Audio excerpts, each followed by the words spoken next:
السلام علیکم ورحمۃ اللہ وبرکاتہ۔ الحمد للہ رب العالمین والعاقبۃ للمتقین والصلاة والسلام علی سید الانبیاء والمرسلین وعلى آلہ واصحابہ اجمعین، اما بعد فاعوذ باللہ من الشیطان الرجیم، بسم اللہ الرحمن الرحیم۔ لا تعتذروا قد کفرتم بعد ایمانکم، صدق اللہ مولانا العظیم وبلغنا رسولہ النبی الامین المتین المبین المنیر الکریم، ونحن علی ذلک لمن الشاہدین والشاکرین، والحمد للہ رب العالمین۔ مٹا دو اپنی ہستی کو اگر کچھ مرتبہ چاہو، مٹا دو اپنی ہستی کو اگر کچھ مرتبہ چاہو، کہ دانہ خاک میں مل کر گلے گلزار ہوتا ہے، کہ دانہ خاک میں مل کر گلے گلزار ہوتا ہے۔ اور کی محمد سے وفا تو نے تو ہم تیرے ہیں، کی محمد سے وفا تو نے تو ہم تیرے ہیں۔ یہ جہاں چیز ہے کیا لوح و قلم تیرے ہیں، یہ جہاں چیز ہے کیا لوح و قلم تیرے ہیں۔ اور محمد کی محبت دین حق کی شرط اول ہے، محمد کی محبت دین حق کی شرط اول ہے۔ گر ہو اسی میں خامی تو سب کچھ نامکمل ہے، گر ہو اسی میں خامی تو سب کچھ نامکمل ہے۔ اور کیجئے انہی کا چرچا صبح و شام، کیجئے انہی کا چرچا صبح و شام، جانے وہابیت پر آفت کیجئے اور دشمن احمد پہ شدت کیجئے، دشمن احمد پہ شدت کیجئے، ملحدوں کی کیا مروت کیجئے، اور غیظ میں جل جائے بے دینوں کے دل، یا رسول اللہ کی کثرت کیجئے۔ আলহামদুলিল্লাহ, সমস্ত তারিফ ও প্রশংসা গুণগান মহান রব্বুল আলামিন ওয়াহদাহু লা শরীকের জন্য, যে রব তাবারাক ওয়া তাআলা মহান সুবহানাহু তাআলা আমাদেরকে বিভিন্ন স্থান থেকে নিজের তৌফিকে, নিজের দয়াল নবী সাল্লাল্লাহু আলাইহি সাল্লামের মহব্বতে, এনায়েতে আজকের এই পবিত্র জান্নাতের বাগান মাহফিলে আমাদেরকে আল্লাহ পাক উপস্থিত করেছেন। সেই মহান রব্বুল আলামিনের অসংখ্যবার শুকরিয়া আদায় করি যে আল্লাহ ব্যতীত কেউ ইবাদতের যোগ্য নয়, যে আল্লাহ ব্যতীত কেউ সাজদা পাওয়ার যোগ্য নয়। সেই মহান রব্বুল আলামিন ওয়াহদাহু লা শরীক, রহমানুর রহিম, মালিক ইয়াউমিদ্দিনের অগণিতবার অসংখ্যবার শুকরিয়া আদায় করি, যিনি তার অগণিত মখলুকাতের মধ্যে আমাদেরকে সর্বশ্রেষ্ঠ মখলুক অর্থাৎ আশরাফুল মখলুকাত বানিয়েছেন। সেই মহান রব্বুল আলামিনের অগণিতবার শুকরিয়া আদায় করি যে রব্বুল আলামিন তার 1,24,000 কমবেশ নবী রসুলগণের মধ্যে আমাকে আপনাকে সমস্ত নবীদের নবী, ইমামুল আম্বিয়া, রহমাতুল্লিল আলামিনের আমাদেরকে উম্মত বানিয়েছেন। তাই মহান রব্বুল আলামিনের অগণিতবার অসংখ্যবার শুকরিয়া আদায় করি। একবার সকলে জবান খুলে বলেন আলহামদুলিল্লাহ। আর একটু জোরে আলহামদুলিল্লাহ। আল্লাহ তাবারাক ওয়া তাআলার হামদ ও সানার পর रसूल अकरम नूरे मुजस्सम सरवरे दो आलम रहमतुल लिल आलमीन, शफीउल मुज़नबीन, आनिसिल गारिबीन, राहते आशिकीन, इमामुल मुरसलीन, मक्कार सरदार, मदिनार ताजदार, मा आमिनार लाल, আব্দুল্লাহর নয়নতারা, শাফাতের কান্ডারি, রহমতের ভান্ডারি, কাল কিয়ামতের কঠিন দিনে আহলে সুন্নাত ওয়াল জামাতের সুন্নি সহিহুল আকীদা মুসলমানদের উদ্ধারকারী, শাফাতকারী, তাহা ওয়া ইয়াসিন, সিরাজাম মুনির, বশীর ও নজির, আহমদে মুস্তাফা জানাবে মুহাম্মাদুর রাসূলুল্লাহ সাল্লাল্লাহু তাআলা আলাইহি ওয়া আলিহি ওয়াসাল্লামের প্রতি অগণিতবার অসংখ্যবার দুরূদ ও সালাম বর্ষিত হোক, গর্বিত হোক। সকলে বলুন আল্লাহুম্মা আমিন। উপস্থিত সম্মানিত চলমান সভার সভাপতি মহাশয় এবং মঞ্চে উপস্থিত সম্মানিত উলামায়ে কিরাম ওয়া তালবায়ে ইজাম, হাজিরিনে মজলিস, ইসলাম দরদি ভাই ও বাবুজিরা, পর্দার আড়ালের মা ও বোনেরা, সকলকে আমার আন্তরিক সালাম ও শুভেচ্ছা জানিয়ে আল্লাহ তাবারাক ওয়া তাআলার পবিত্র দরবারে তার নবী সাল্লাল্লাহু আলাইহি সাল্লামের ওসিলা দিয়ে দোয়া করি যেন আল্লাহ পাক আমাকে সঠিকভাবে বুঝাবার, সকলকে সঠিকভাবে বুঝার তৌফিক দান করেন। বলেন আল্লাহুম্মা আমিন। বিরাদর ইসলাম, আমি আমার বক্তব্য শুরু করার পূর্বে আমরা সকলে একটি দুরূদ যে মুহাব্বতের সহিত পাঠ করে থাকি আওয়াজে আওয়াজ মিলিয়ে, আপনাদের বাঙ্গাল, বিহার, ঝাড়খণ্ড, বাংলাদেশ বিভিন্ন জায়গাতে অসংখ্য মুসলমান, বেশিরভাগ মুসলমান যে দুরূদ শরীফকে পাঠ করে থাকেন, আমি চাই আপনারা সকলে মিলে আমার সাথে সেই দুরূদ শরীফটি একবার নবী পাকের পবিত্র বারগাতে নজরানা পেশ করুন। আল্লাহুম্মা সাল্লি আলা সাইয়্যিদিনা মাওলানা মুহাম্মদ ওয়া আলা আলি সাইয়্যিদিনা মাওলানা মুহাম্মদ সাল্লাল্লাহু আলা মুহাম্মাদিন সাল্লাল্লাহু আলা মুহাম্মদ, হরদম ज़बान से निकालो पाक नामे मोहम्मद, हरदम ज़बान से निकालो शफीआना मोहम्मद सल्लल्लाहु ताला अलैहि व आलिहि वसल्लम। बिरादर इस्लाम, আপনাদের সম্মুখে যে দুরূদ শরীফটি পাঠ করেছি, বর্তমান সময়ে এই দুরূদ শরীফকে নিয়ে অনেক ঝামেলা হচ্ছে, জানেন তো। একজন হুজুর বলছে যে একটি হচ্ছে নবী পাকের দেওয়া টুপি, একটি হচ্ছে বাঙ্গালের তৈরি করা টুপি, তো কোনটি টুপি নেবেন? তো মানুষ কি বলবে? নবী পাকের টুপি নেবো, ছাড়বে? কথা বলে।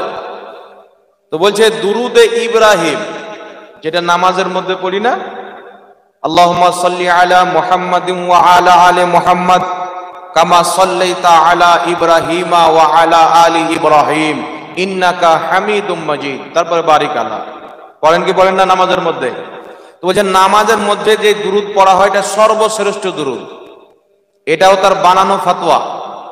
জি, তো নামাজের মধ্যে পড়া হয়, এটা নবী পাক দিয়েছেন। সাহাবা জিজ্ঞাসা করলেন, হুজুর নামাজের মধ্যে সালাম তো আমরা বুঝে নিলাম, আপনার প্রতি দুরুদ কিভাবে পাঠ করব? তো নবী পাক সাল্লাল্লাহু তাআলা আলাইহি ওয়া আলিহি ওয়াসাল্লাম এই দুরুদটা শিক্ষা দিলেন, যাকে বলা হয় তাশাহুদের দুরুদ। দুরুদে ইব্রাহিমি বলাও বিদআত হবে ওদের ফতোয়া অনুযায়ী। তাশাহুদের দুরুদ, এই দুরুদটা আমরা পাঠ করি, বলছেন এটা নবী পাক দিয়েছেন সর্বশ্রেষ্ঠ দুরুদ, বাকি সব বেকার। বাকি দুরুদের সাথে নবী পাকের কোনো লিঙ্ক নাই, কোনো সম্পর্ক নাই। একমাত্র দুরুদে ইব্রাহিমের সাথে নবী পাকের মোহাব্বত লিঙ্ক আছে, মিল আছে। বাকি সব দুরুদ বেকার। যত দুরুদ যারা পড়বে দুরুদে ইব্রাহিম ব্যতীত সব জাহান্নামে যাবে। বুঝতে পেরেছেন? মানে সবাই জাহান্নামে চলে গেছেন, এই জান্নাতের টিকিট বাড়ছে মানুষকে। জি, বলছে আল্লাহর নবী, আল্লাহর ওলি কেউ কিছু করতে পারে না। আর এই মৌলবি বলছে জান্নাত আমরাই দিব। জি, এটা করলে জাহান্নাম, এটা করলে জাহান্নাম। মানে যেই জিনিসটা শরীয়তে অনুমতি রয়েছে, সওয়াবের কাজ রয়েছে, এমন কোন জিনিসকে কোনো ব্যক্তি যদি বলে করলে জাহান্নামে যাবে, ও নিজে জাহান্নামী না? জি। তো যেই মৌলবি এই ফতোয়া দেয়, খাস করে তারা নিজেকে আহলে হাদিস বলে, আরেক দল আছে তারা নিজেকে দেওবন্দি বলে। আমি বুঝার জন্য বলছি, ভাই তোমরা বলছো দুরুদে ইব্রাহিম ব্যতীত এই দুরুদ পড়লে জাহান্নামে যাবে, বিদআত, নাজায়েজ, হারাম, এর সাথে নবী পাকের কোনো লিঙ্ক নাই। তাই যেখানে পড়বে উত্তম দুরুদ দুরুদে ইব্রাহিমই পাঠ করবে, অন্য দুরুদ পাঠ করবে না। আমি বলবো তোমার ফতোয়া অনুযায়ী তো সমস্ত আহলে হাদিস জাহান্নামী হয়ে গেল। দেওবন্দীদের এই ফতোয়া অনুযায়ী সমস্ত দেওবন্দি জাহান্নামী। কেন, কি করে জাহান্নামী? আমি বললাম শুনো, তোমাদের মৌলবি তো ভোরের বেলায় দেশি মুরগার মতো বাঁক দিয়ে বলে দিল দুরুদ ইব্রাহিম ছাড়া কোনো দুরুদ চলবে না, কিন্তু ওই মৌলবি যখন 2 ঘন্টা বক্তব্য দেয় তো 72 বার সাল্লাল্লাহু আলাইহি ওয়াসাল্লাম পাঠ করে কি করে না? জি। যেই মৌলবি বলে দুরুদ ইব্রাহিম পড়ো, অন্য দুরুদ চলবে না, ওই বেটা আবার যতবার নবীর নাম নেই ততবার সাল্লাল্লাহু তাআলা আলাইহি ওয়াসাল্লাম বলে।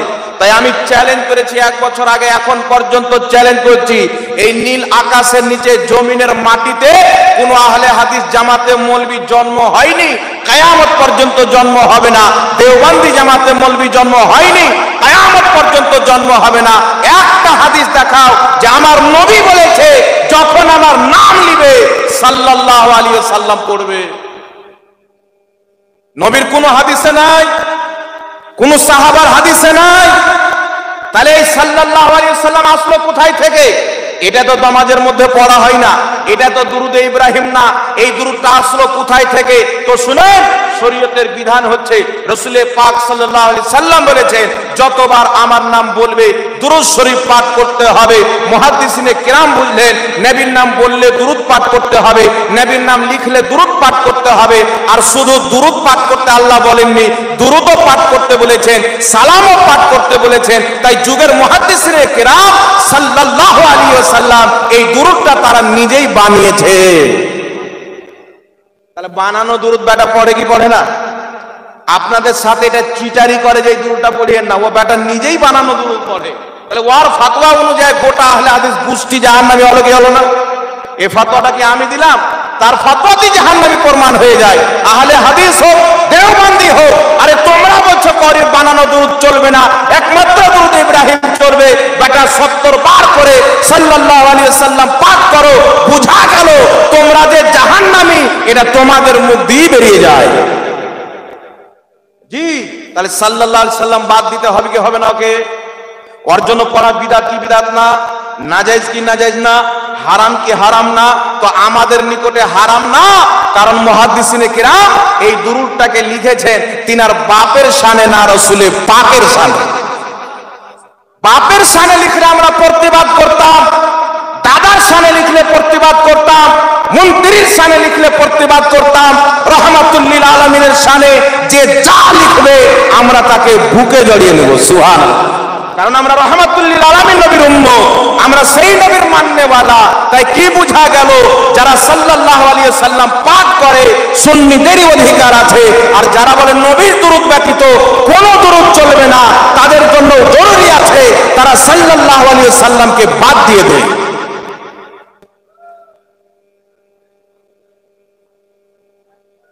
दूसरी पाठ करें, अल्लाहुम्मा सल्ली अला सय्यिदिना मौलाना मुहम्मद व अला आले सय्यिदिना मौलाना मुहम्मद सल्लो अला मुहम्मदीन।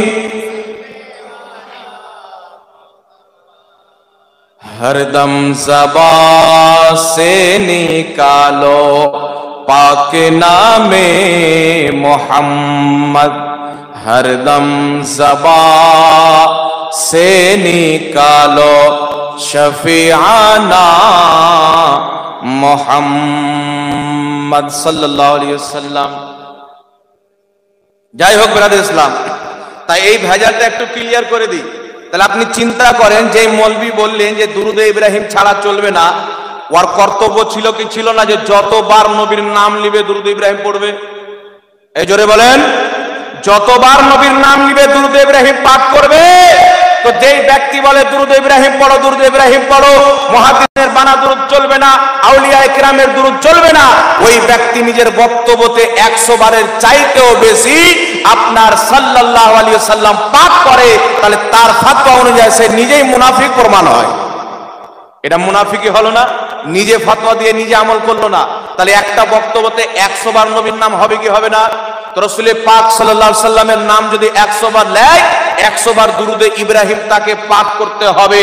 আর 100 বার যদি দুরূদে ইব্রাহিম পাঠ করে, কোনো আহলে হাদিস বেটার বক্তব্যই হবে না, দুরূদ পড়ি খাল্লাস। না কি বলেন? দুরূদ পড়তে পড়তে 3 বার পানি পান করতে হবে। তাহলে কি বুঝা গেল? এরা মুনাফিক, এরা নিজের ফতোয়ার উপরে চলে না, এটা আপনাকে ধোঁকা দেয়। তাই একটি কথা মনে রাখবে, নবী পাক সাল্লাল্লাহু আলাইহি সাল্লামের প্রত্যেক দুরূদের ফজিলত আছে, বলেন সুবহানাল্লাহ। প্রত্যেক দুরূদ পড়া যাবে, কারণ দুরূদ নবী পাকের শানে, কোনো মোল্লার শানে না, জোরে বলেন সুবহানাল্লাহ। এবার চলে আসেন বিরাদর ইসলাম, আর একটি মসলা ক্লিয়ার করে দিই, তারপর আমি যে আয়াত পাঠ করেছি তার ব্যাপারে আলোচনা করব আপনাদের সম্মুখে। ঈমান এবং আকীদা, কারা বেঈমান কারা ঈমানদার, সূর্যের আলোর মতন পরিষ্কার হয়ে যাবে। এখন একটা বক্তা শুনতে পাওয়া গেল, বলছে হারদম জাবা সে নিকালো পাক নামে মুহাম্মদ, এই দুরূদটা কোন হাদিসে আছে? হারদম জাবা সে নিকালো পাক নামে মুহাম্মদ, এই দুরূদটা কোন হাদিসে আছে? ওই মৌলবীকে বলবো, বেটা তোকে এটা দুরূদ কোন মৌলবী বলেছে? হারদম জাবা সে নিকালো পাক নামে মুহাম্মদ কোন হাদিসে আছে? এইটা যে দুরূদ, এটা কোন মৌলবী বলেছে? আমরা দুরূদ পড়েনি, দুরূদের পর নবী পাকের নাত পড়া, গজল পড়া হচ্ছে ইবাদত। হাসান বিন সাবিত রাদিয়াল্লাহু তাআলা আনহু নবী পাকের শানে নাত পড়তেন। তাই আমাদের উলামায়ে আহলে সুন্নাত, মাশায়েখিনে কিরামগণ দুরূদের পরে নবী পাকের 2টি নাতের ছন্দ মিলিয়ে দিয়েছেন, যেন দুরূদও পড়া হয়ে যায়, নবীর নাত পড়াও হয়ে যায়, জোরে বলেন সুবহানাল্লাহ। হারদম জাবা সে নিকালো পাক নামে মুহাম্মদ, এটা দুরূদ মনে করে আমরা পড়ি না, এটা নবীর শানে নাত, পাক নামে মুহাম্মদ। কারণ আমরা বিশ্বাস করি দুনিয়াতে আল্লাহর সৃষ্টিতে কোন নামের পাক হওয়াতে যদি কোনো সন্দেহ না থাকে, ওই নামটি হচ্ছে মুহাম্মদ সাল্লাল্লাহু আলাইহি ওয়াসাল্লাম, পাক নাম না? হারদম জাবা সে নিকালো শাফিয়ানা মুহাম্মদ, এই শাফিয়ানা মুহাম্মাদের অর্থ কি? শাফিয়ানা মুহাম্মদ মানে মুহাম্মদ সাল্লাল্লাহু আলাইহি সাল্লাম আমাদের শাফাআতকারী। রাসূল পাক বলেন, ইবনে মাজাহ শরীফের মধ্যে সহিহ সনদে হাদিস বর্ণিত হয়েছে, এমনকি যে আহলে হাদিসদের ঘড়ির মেকার নাসিরউদ্দিন আলবানী হাদিসটিকে সহিহ বলেছেন। আন আনাস ইবনে মালিক রাদিয়াল্লাহু তাআলা আনহু قال قال رسول الله صلى الله عليه وسلم শাফাআতি লিআহলিল কাবাইর মিন উম্মতি। রাসূল পাক বলেন, কিয়ামতের ময়দানে আমার শাফাআত হচ্ছে আমার উম্মতের বড় বড় পাপীদের জন্য, কবিরা গুনাহ করনেওয়ালার জন্য আমার শাফাআত। তাই আমরা বলি শাফিয়ানা মুহাম্মদ, কিয়ামতের ময়দানে আমাদের শাফাআতকারী মুহাম্মদ রাসূলুল্লাহ, জোরে বলেন সুবহানাল্লাহ। তাহলে নবীর শাফাআত যারা চাইবে তারাই তো পড়বে, ঠিক না বেঠিক? জোরে বলেন। যারা নবীর নামকে পাক মনে করবে তারাই তো পড়বে। কিছুদিন পূর্বে বাংলাদেশে কিছু আহলে হাদিস নামের মৌলবী ফিতনা বের করেছিল যে নবী পাক বলা যাবে না। এই যে জিনিসটা পাক, ওকে পাক বলা যাবে কি যাবে না? পাককে পাক বলা, নাপাককে নাপাক বলা, কাফিরকে কাফির বলা, মুমিনকে মুমিন বলা, মুনাফিককে মুনাফিক বলা, এরই নাম হচ্ছে ঈমান। জোরে বলেন না সুবহানাল্লাহ। এরই নাম হচ্ছে ঈমান। তো তোমাদের নিকটে যদি রাসূলুল্লাহ সাল্লাল্লাহু আলাইহি সাল্লামকে তোমরা যদি পাক না মানো, সেটা তোমাদের ব্যাপার। কারণ তোমাদের যখন আকীদার কিতাব আমরা পড়ি, তোমরা লিখেছো নবী মরে মাটির সাথে মিশিয়ে গেছে, তোমাদের বক্তা বলেছে নবীর মুখ দিয়ে দুর্গন্ধ বের হতো। কিন্তু আমাদের আকীদা হচ্ছে মুস্তাফা জানে রহমতের জবান তো বহুত আলা জিনিস। কারণ নবী পাকের জবানে আমার আল্লাহ কথা বলে, নবী পাকের জবানে আমার আল্লাহ কালাম করে। ওনার জবান তো আরশে মুআল্লার চাইতে বেশি দামি। মুহাম্মদ রাসূলুল্লাহর শরীর মুবারক থেকে যে ঘাম বের হয়, ওই ঘাম থেকে ও খুশবু বের হয়। তাই সাহাবায়ে কেরাম আমার আপনার নবী ঘামকে আতর হিসেবে ব্যবহার করতেন। মুসলিম শরীফের হাদিস খুলে সহি হাদিস কোনো বেটা জয়ী বলতে পারবে না। সাহাবী রাসূল নবী পাকের ঘাম মুবারককে নিয়ে শিশিতে ভরতেন, আতর হিসাবে ব্যবহার করতেন। তো কি বুঝতে পারলেন? আমার নবী তো নবী, উনার ঘাম মুবারকও পাক, উনার রক্ত উম্মতের জন্য পাক। নবী পাক সাল্লাল্লাহু আলাইহি সাল্লামের পায়ের তলা থেকে নিয়ে মাথার চুল মুবারক পর্যন্ত প্রত্যেকটা জিনিস সাফ ও সাফাত, পাক এবং পবিত্র। জোরে বলুন সুবহানাল্লাহ। তাই হরদম জবান সে নিকালো পাক নামে মোহাম্মদ, মোহাম্মদ পবিত্র নামটির প্রতি বেশি করে দুরূদ পড়ো, সুবহানাল্লাহ। আর একটু জোরে হবে না? তাই তিরমিজি শরীফের মধ্যে হাদিস, উবাই বিন কাব রাদিয়াল্লাহু তাআলা আনহু বলছেন, আমি নবী পাককে বললাম, হুজুর আমি যেই সময়টুকু জিক্র আজকার করি, ওয়াজাইফ করি, ওই সময়কে 4 ভাগে বিভক্ত করে 1 ভাগ যদি আপনার প্রতি দুরূদ পড়তে কাটিয়ে দিই, ইয়া রাসূলুল্লাহ কেমন হবে? আমার আপনার নবী বলছেন, ক্বালা মা শিতা ফাইন জিত্তা ফাহুয়া খায়রুল লাক। আমার নবী বলছে কিছু বাড়াইতে পারে তোমার জন্য উপকার হবে। তো হুজুর আমি যে সময়টুকু জিক্র আজকার করি তাকে 4 ভাগে বিভক্ত করে 2 ভাগ যদি আপনার প্রতি দুরূদ পড়তে কাটিয়ে দিই কেমন হবে? আমার নবী একই কথা বলছেন, বাড়িয়ে দিতে পারলে ভালো হবে। আবার সাহাবী বলছেন, হুজুর তাহলে 3 ভাগ করব। নবী পাক বলছেন আরো বাড়িয়ে দিলে উপকার হবে। সাহাবী বলছেন, হুজুর তাহলে আমি ওয়াজাইফকে বাদ দিয়ে, জিক্র আজকারকে বাদ দিয়ে শুধু আপনার প্রতি দুরূদ পড়তে পুরো সময়টা কাটিয়ে দেব, কেমন হবে? আমার নবী বলছে আল্লাহ তোমার মাগফিরাত করে দিবে। এই জন্য কবি বলছে, হরদম জবান সে নিকালো পাক নামে মোহাম্মদ। ছন্দ বললে কবির উদ্দেশ্যকে বুঝতে হবে। কিছু ছন্দ আপনাকে খারাপ লাগতে পারে, কিন্তু আর যখন ব্যাখ্যা শুনবেন শায়েরের কাছে, কবির কাছে, তো কিছুই খারাপ না, অতদূর পর্যন্ত আপনার নলেজ যায়নি। তাই বিরাদের ইসলাম এই দুরুদের নামে যারা ভণ্ডামো করতে লেগেছে, এই মৌলবি নিজের পায়ে কুড়োল মারছে, নিজে পড়ছে সাল্লাল্লাহু আলাইহি সাল্লাম মুহাদ্দিসিনের বানা দুরুদ, আর মানুষকে বলছে দুরুদ ইব্রাহিম ব্যতীত কিছুই চলবে না। তো নিজের ফতোয়া অনুযায়ী নিজেই জাহান্নামী প্রমাণ হয়। তাই এমন ফতোয়া আমরা দিই না যেই ফতোয়াতে উম্মতকে জাহান্নামী বানা যাবে, এমন ফতোয়া দিতে হবে যেই ফতোয়ার মাধ্যমে উম্মত লাভ পেয়ে জান্নাতি হয়ে যাবে। জোরে বলুন না সুবহানাল্লাহ। এখানে আর একটি মশলা ক্লিয়ার করে দাও, আমি খুব জরুরি মনে করি। জি, একটা মৌলবি আছে আপনাদের বাঙ্গালে, এর ক্ষমতা নাই যে বুখারী শরীফ খুলে 1 পৃষ্ঠা পড়ে নেবে। আসসালামু কাবলাল কালাম এই হাদিসটি আছে তিরমিজি শরীফে, আর বেটা বলছে বুখারী শরীফে আছে। এর মানে এ কিতাব পড়ে বক্তব্য দেয় না, কওরির শুনে বক্তব্য দেয়। পড়ে যদি বক্তব্য দেয় তো এই মিস্টেক হবে না। তিরমিজির হাদিসকে বলছে বুখারীতে, আর কথায় কথায় বলবে সহি হাদিস আছে, সহি হাদিস আছে। মুনাজারার যখন কথা হচ্ছে বলছে কুরআন আর 6টা হাদিস ছাড়া মানবো না। এটা কোন আলিমের কথা হতে পারে? আমার নবী বলেছেন 6টা কিতাবে আমার হাদিস গেলে মানিও, বাকি কিতাবে গেলে মানিও না। এই আমার নবী পাক এই কথা বলেছে। যেই কিতাবে হোক না কেন, হাদিস যদি অরিজিনালি নবীর হাদিস থাকে আপনি মানতে বাধ্য, আপনাকে মানতেই হবে। কারণ আমার আল্লাহ বলেছেন, মাইয়ুতির রাসূলা ফাকাদ আতাল্লাহ, যে আমার রাসূলের আদেশ মানে সে আমি আল্লাহরই আদেশ মানে। বলুন সুবহানাল্লাহ। এ গুদর মুন্সি বলছে আসসালামু কাবলাল কালাম, আগে নাম পরে সালাম চলবে না। জি, এই হাদিসটি কোন কিতাবে আছে? আমি বলবো বেটা ভালো করে পড়ো, হাদিসটি তিরমিজি শরীফের মধ্যে আছে। আর তুমি বলছো সহি হাদিস, সহি হাদিস। ইমাম তিরমিজি হাদিসটি উল্লেখ করে বলছেন হাজা হাদিস ও মুনকার, এই হাদিসটি সহি না, মুনকার হাদিস। আর মুনকার হাদিস দিয়ে দলিল দিচ্ছে, আর লিবে তো সহি, দিবে তো মুনকার। একে বলে চিটার। ভাই 50,000 টাকা ধার দেন, মায়ের কসম 8 দিন পর আপনাকে দিয়ে দিব। 8 দিন পরে আর খোঁজ লাগাচ্ছে তো বাড়িতে নাই। আর 8 দিন চলে গেল, কোথায় আছো ভাই? এই তো ভাই কালকে দিয়ে তো আমি একটু কাজে বাইরে চলে গেছিলাম। আবার 8 দিন পর ফোন লাগাচ্ছে, ফোন রিসিভ করে না। এইরকম হচ্ছে চিটার। লিবে তো সহি হাদিস আর দলিল দিচ্ছে মুনকার হাদিস দিচ্ছে। মুনাফিক না? এই জোরে বলেন, মুনাফিকের পরিচয় কি পরিচয় না? তাই একটি কথা মনে রাখবে, আগে ইয়া নবী বলে পরে সালাম দেওয়া জিবরিল আলাইহিস সালামের সুন্নাত, নবী পাকের হাদিস থেকে প্রমাণিত। বলেন সুবহানাল্লাহ। ইমাম কোসাইরি রাহমাতুল্লাহ আলাইহি শারফে মুস্তাফা কিতাবের মধ্যে লিখেছেন হাদিসটি। ইমাম জুরজানি রাহমাতুল্লাহ আলাইহি তারিখে জুরজানির মধ্যে হাদিসটি লিখেছেন। হযরতে জিবরিল আমিন এসে বলছেন, ইয়া মুহাম্মদ আলাইকাস সালাম। সুবহানাল্লাহ। আগে ইয়া মুহাম্মদ, পরে সালাম। এটা যদি ভুল থাকতো আমার নবী বলতেন না জিবরিল ভুল কেন করছো? বলতেন কি বলতেন না, আমার নবীকে কায়নাতের ইসলাহ করার জন্য, সংশোধন করার জন্য আল্লাহ পাক পাঠিয়েছেন। জিবরিল আলাইহিস সালাম বলছেন ইয়া মুহাম্মদ আলাইকাস সালাম। আমার নবী বলছেন না জিবরিল, আগে নাম নিয়ে পরে সালাম দেওয়া বিদআত, নাজায়েজ, হারাম। আমার নবী উত্তর দিয়ে নিজের হাদিস বানিয়ে দিলেন, কিয়ামতের সকাল পর্যন্ত যারা ইয়া নবী বলে, ইয়া রাসূল বলে, ইয়া হাবিব বলে পরে সালাম দিবে, আমার হাদিস থেকে এটা প্রমাণিত হবে। বলুন সুবহানাল্লাহ। আরেকটি কিতাবের নাম বলছি শুনেন, 1200 বছর পূর্বের কিতাব। কত বছর?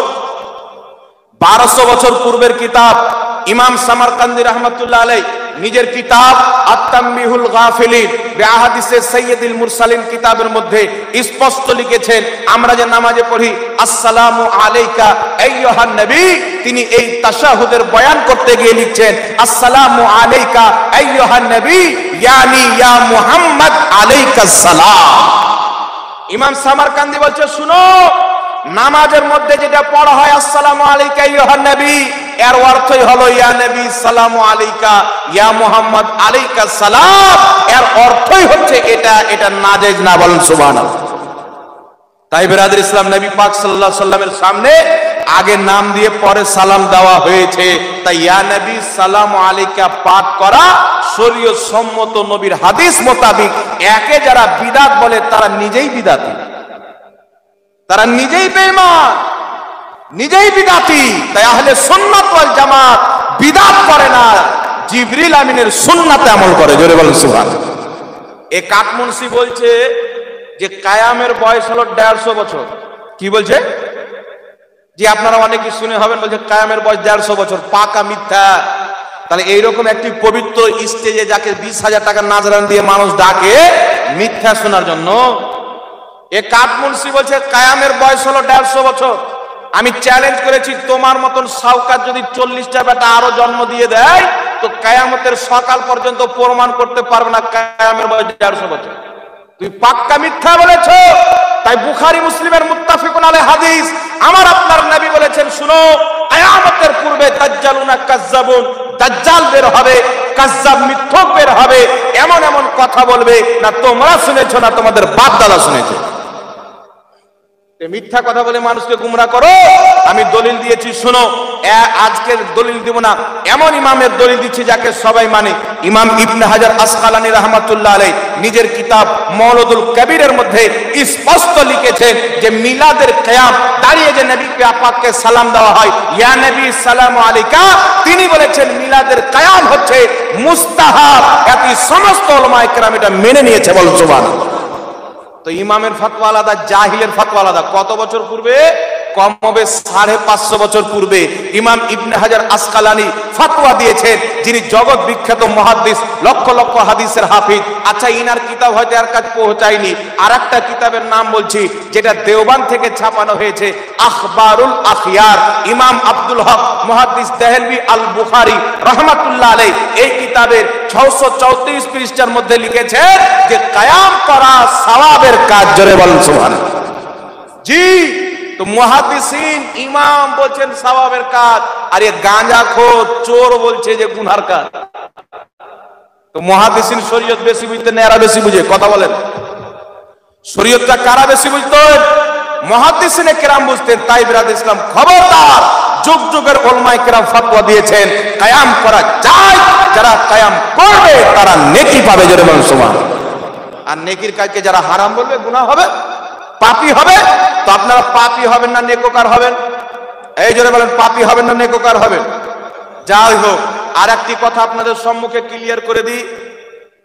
আল্লাহ পাক পবিত্র কোরআনে বলেছেন লা তা'তাযিরু কাদ কাফারতুম বাদা ঈমানিকুম।